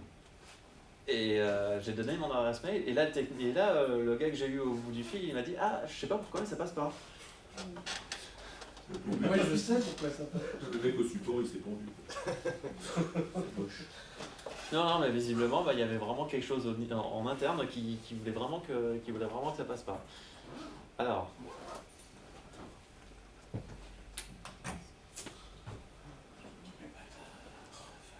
Parenthèse et des guillemets. Ça c'est... Oui, ça passe. Oui. Pourquoi? C'est que le bot, et puis après il y a un commentaire, et puis après il y a un nom de domaine. Voilà, c'est ça. Ça, cette partie-là, c'est un commentaire.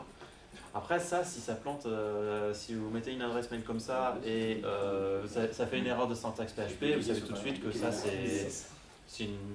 que le formulaire est vulnérable à une injection SQL. Mais... Allez. Ouais. Donc, La question pâté. on va faire avec tes données. Je vais répondre. Non, mais non, là, je joue pas.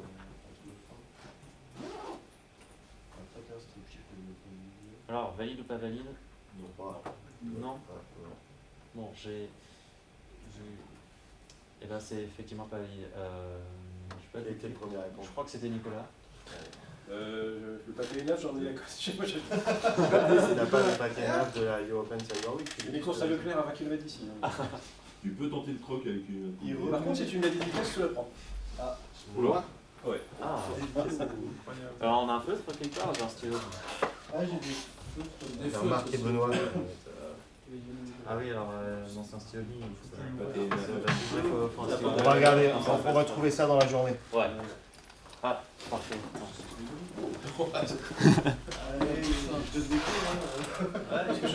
Merci à vous. On peut faire une dédicace en plusieurs couleurs. On peut faire Love UA, voilà, avec le temps. C'est ça.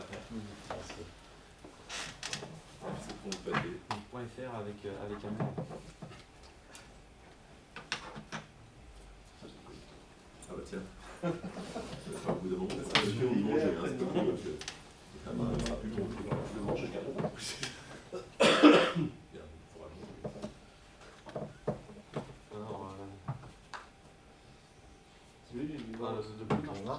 Ouais, je dirais que le bleu marche pas. Je sais pas. Non, C'est qui marche. .fr, oui, c'est là. Ah bah exactement. Tu peux avoir de la lumière. Une grosse soir pour le déco. C'est ça. Voilà. Parfait. C'est bon pour moi, là? Ouais, c'est bon.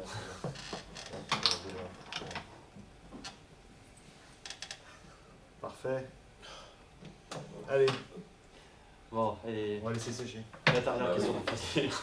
La dernière question pour finir. Ah oui, là oui. Oui, tant que c'est du TFUI valable, ça vous pensez? À cause de l'arrobase. Mais Il y a juste l'arrobase, il est pas joli. Ouais, non, Ouais. après, le arrobase, alors si... Il est bien en dessous, il est C'est le caché. caractère d'avant. c'est l'affichage qui est C'est- peut-être là. Alors en fait, ouais, c'est ça, c'est le caractère d'avant. C'est un... Putain, c'est discours. C'est le caractère d'avant qui a 47 diacritiques. Alors c'est une technique certains aiment bien faire avec les caractères Unicode ou les caractères accentués, décomposés. Et ça c'est valable.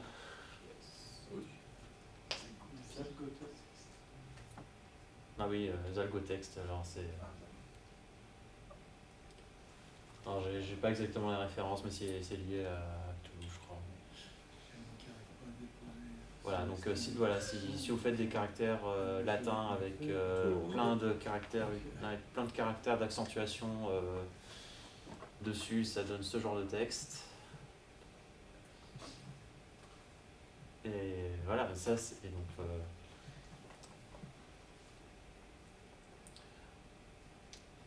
donc voilà, bon, moi j'ai eu 18 sur 21, j'ai joué plusieurs fois, normal, et je me suis quand même planté 3 fois. La première fois, j'ai 12 ou 13, je crois. Oui. 13 ans. Parfait. Bon, c'est déjà plutôt honorable. C'est plutôt honorable d'avoir 12 ou 13 réponses. Hein. Moi j'ai eu 16 la première fois, mais c'est parce que j'avais un peu d'expérience et j'avais eu des discussions ensuite, juste avant, avec d'autres gens qui avaient plus d'expérience que moi. Intéressant. Et du coup, il s'est basé sur la norme pour sortir ça et se dire je fais les 4 tests. Oui, alors il y avait... alors je crois que justement il avait expliqué sa méthodologie. Je pense que si je recharge la page, on peut le voir. Voilà, il utilise une bibliothèque JavaScript, email addresses, pour vérifier si chaque exemple est correct. Ce qui pose la question, est-ce que la bibliothèque en question est correcte? Je l'espère. Et juste en termes de normes, on en est à quel numéro? Aujourd'hui, 94, quelque chose. Ouais, on est presque... La dernière RFC, tu veux dire? Ouais, parce que en fait, les 360 caractères, c'était la norme 28, Ouais, non, 28-22. La norme mail, je sais pas précisément. Enfin, Ouais. Mais alors, length limits, on dit bien qu'il y a chaque ligne de caractère ne doit jamais dépasser 998 caractères. Ensuite, on a l'adresse spec. Là, on a la grammaire.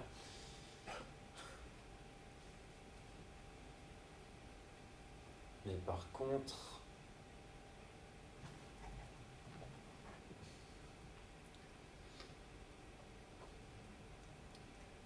oui, on voit, est-ce que jusqu'ici je n'ai pas vu, là on a local part.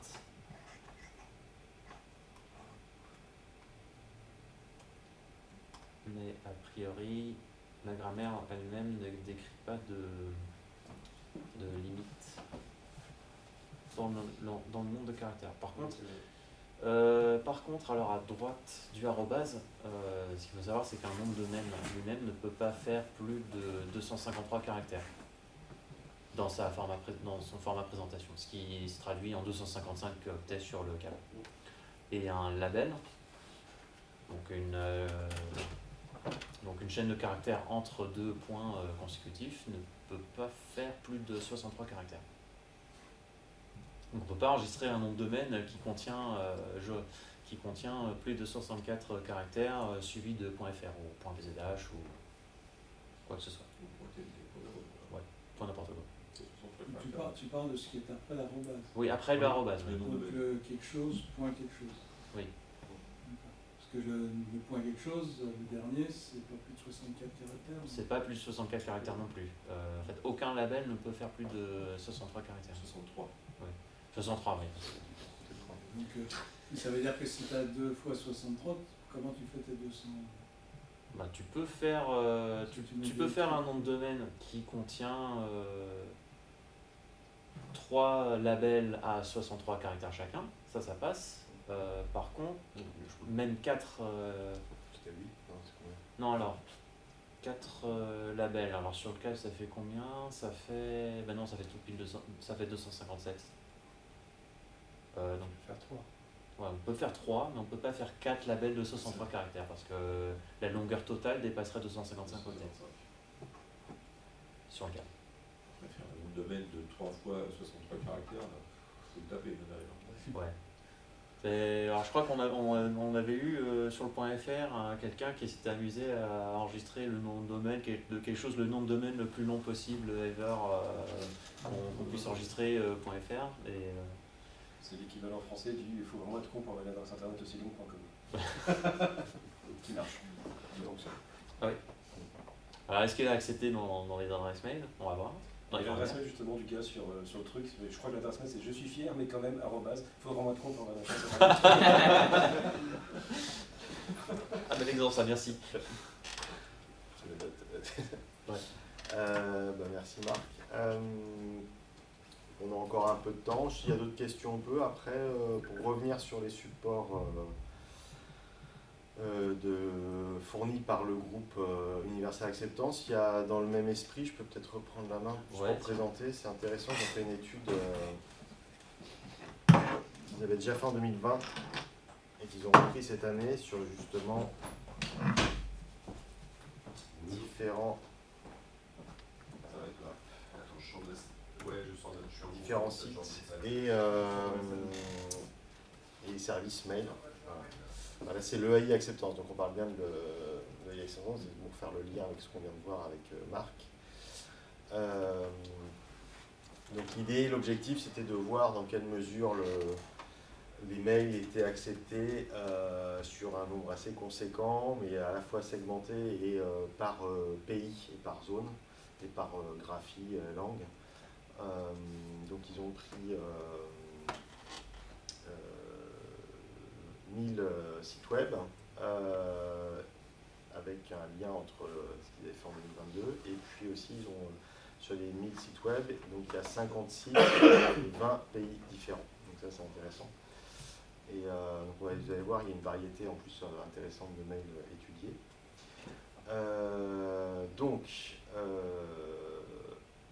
Ils ont fait un mix d'ASCII et d'Unicode pour les adresses mail. Et puis ils ont fait différentes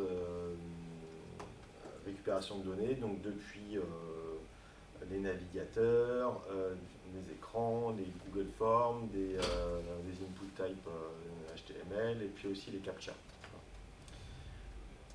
Donc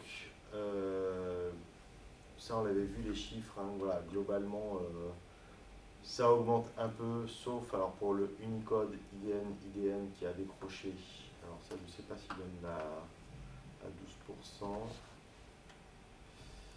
je ne sais pas pourquoi. Je n'ai pas regardé les chiffres, je ne comprends pas. C'est le commentaire sur... Oui, il y a un bug avec le Slack. Le commentaire n'est pas aligné avec le... Ouais, bon, c'est le Slack qui a un bug. C'est France Info qui a fait les... Ouais, c'est ça. Le fameux stagiaire. Voilà, donc là, c'est plus aligné avec ce qu'on disait tout à l'heure. Après, il y avait un bon niveau en 2020, ça a décroché un peu en 2022 et c'est revenu en 2025 globalement à la hausse. Et ce que je voulais montrer, donc là, il y a la méthodologie. Voilà. Donc, comment ils ont trouvé les sites, ils ont pris les rankings avec ça à l'époque et puis ils ont aussi récupéré d'autres sources ensuite. Et voilà, je vais passer. Voilà. Donc ça, c'est ça que je voulais vous montrer justement pour terminer ce qu'on disait. Donc ils ont fait par catégorie des adresses mail. Avec de l'ASCII long, short, des IDN, et puis on voit même sur les Latin scripts, par exemple, on voit bien les graphies allemandes, avec, alors c'est les hauts trémas, donc il y a des accents, mais c'est surtout pour vérifier comment ça fonctionnait, parce que l'idée c'est de voir comment passe par exemple de l'allemand sur d'autres formulaires, autres qu'en Allemagne par exemple, ou voir si les sites allemands supportaient mieux les IDN en allemand. Et donc voilà, donc c'est une déclinaison, et donc c'est intéressant de voir toute la batterie de tests que cela représente en fait, surtout. Donc ça, c'est les catégories qu'ils ont utilisées, et la manière de catégoriser les emails sont les graphies ou les caractères, les IDN utilisés. Donc on va aller au résultat.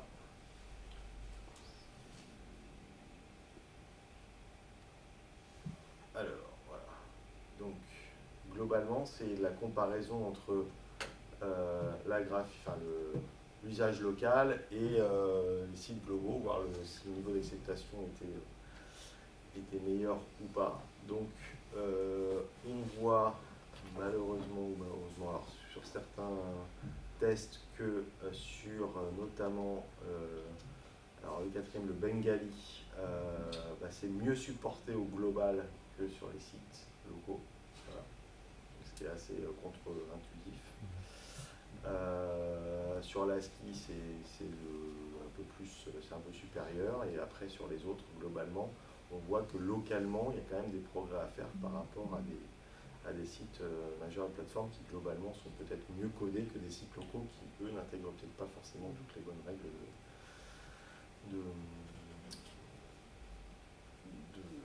de règles en fait sur la construction des adresses mail. Voilà. Ce qui est intéressant aussi, alors c'est que sur une adresse mail 100% ASCII, this should have, donc on devrait avoir 100% d'acceptation, ce qui n'est pas le cas. Voilà. Et puis, ce qu'il voit aussi, il y a quelque chose, là, les points 4, là, je l'avais noté. Donc ça, on l'avait déjà évoqué, hein, que des sites web n'acceptent que les adresses Gmail, etc. C'était, je ne sais plus si c'était toi Régis qui le disait tout à l'heure, mais c'était en début de session. Mais aussi, les tests arrobas sont systématiquement refusés. Donc si on a un nom de domaine perso, on a le droit de faire un test à mon nom de domaine, par exemple. Mais là, aujourd'hui, c'est souvent refusé. Voilà. Il ne faut pas s'appeler test. Exactement. Ça fait partie des boîtes que je bloque moi de mon côté sur la messagerie Google. D'ailleurs. Test, all users, des trucs qui reviennent. Comptabilité en allemand aussi, je ne sais plus comment ça se dit, mais j'en reçois pas mal dessus. D'accord. C'est bloqué tout au-dessus par sécurité en fait. Malheureusement. Donc là, c'est une comparaison par pays. Donc ils mettent en avant, sont mis en avant 3 pays, le Bahreïn, l'Allemagne et l'Inde, pour avoir des niveaux d'acceptation plus élevés que les autres pays. Donc là, c'est aussi par rapport aux emails, c'est que l'Allemagne et le Brésil ont les meilleurs taux d'acceptation dans les langues locales natives. Ouais, les écritures locales natives. Natives. Et puis avec l'étonnante exception pour l'Inde, vu le nombre d'écritures et de langues officielles qu'il y a dans ce pays. Mais qui, je pense, aussi le fait que l'Inde est aussi très anglophone et parle beaucoup anglais. Je pense qu'il bascule facilement vers l'anglais aussi pour la partie Internet, et le contenu sur Internet. Donc voilà ce que je voulais vous présenter. Donc ce qui est intéressant, c'est que l'Allemagne, on sent que l'Allemagne a pris le devant dessus, mais d'autres pays comme le Brésil, le Bahreïn, l'Inde, le Japon, Corée, le Mexique se sont beaucoup améliorés en 5 ans. Voilà, c'est ce qu'il faut retenir. Voilà, donc après, c'est plein de statistiques, on ne va pas les dérouler là, sinon on risque d'être un petit peu rasoir, mais voilà, c'était globalement. Il y a du progrès, mais il y a encore du chemin. Exactement. Ce qu'on peut dire de beaucoup de choses. Ça, on les avait déjà vus. Est-ce qu'on peut récupérer le jeu de données? Je pense que les jeux de données sont disponibles. Enfin, je ne sais pas s'il y a le Très détail. Scale, Alors, ils avaient un jeu de PHP ou un truc comme ça pour se dire je fais des tests dessus et si ça passe. C'est une bonne question. Je pense qu'il doit y avoir sur sur le UASG.tech, site, il oui. y a une base documentaire et il y avait des fichiers. dans les slides qu'on a présentés, il y avait un lien vers les jeux de test. Alors, c'était le slide qu'on a présenté précédemment, je pense. Ouais, sur la comparaison des bibliothèques. Ouais, là. c'est ça.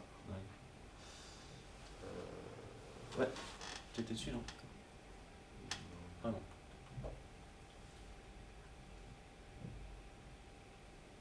Je regarde s'il y a des liens dans les slides. Moi, je vais un peu vite.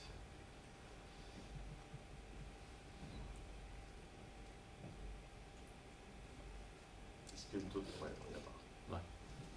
On peut aller sur le site de l'UASG, s'il n'est pas filtré comme les points email.wtf.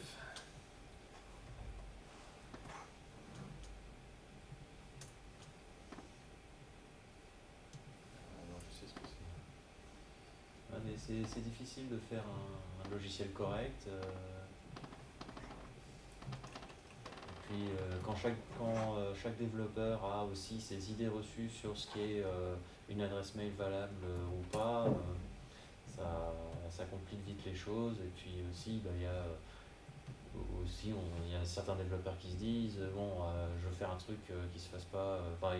Il faut valider ses entrées parce que c'est une bonne pratique de cybersécurité, donc je vais être super strict sur ce que je vais accepter comme adresse mail. Et sur que parfois on se prend les pieds dans le plat. Et c'est d'ailleurs valable pour d'autres choses que les adresses mail parce qu'on peut se dire un formulaire dans lequel on doit rentrer un nom et un prénom. J'ai un nom avec un accent, ça passe pas, ou je me le fais écorcher, ou ça se fait transformer en des caractères bizarres. C'est ce qu'on appelle le phénomène qu'on appelle moji baquet.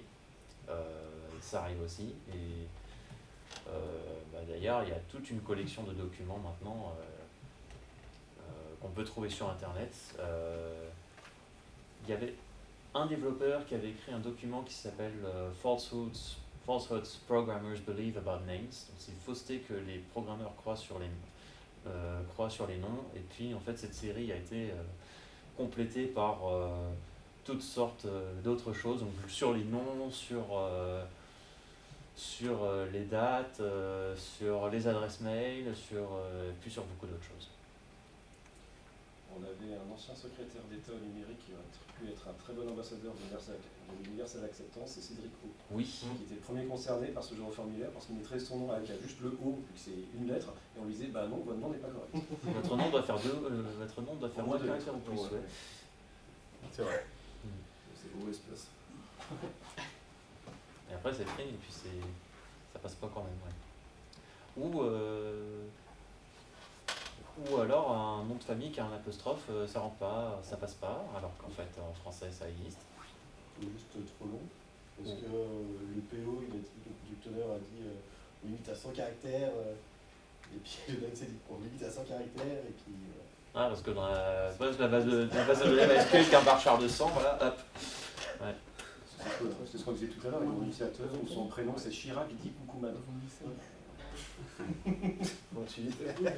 Son prénom dans la liste c'est Chirac dit Koukoumane. Ok. C'est son prénom. Très bien. On a mis Chirac, On peut pas demander Koukoumane. Non. Pour conclure de petites choses, donc le site uasg.tech où vous avez beaucoup de matériel, de documents, dont ceux qu'on vous a présentés. Donc si vous-même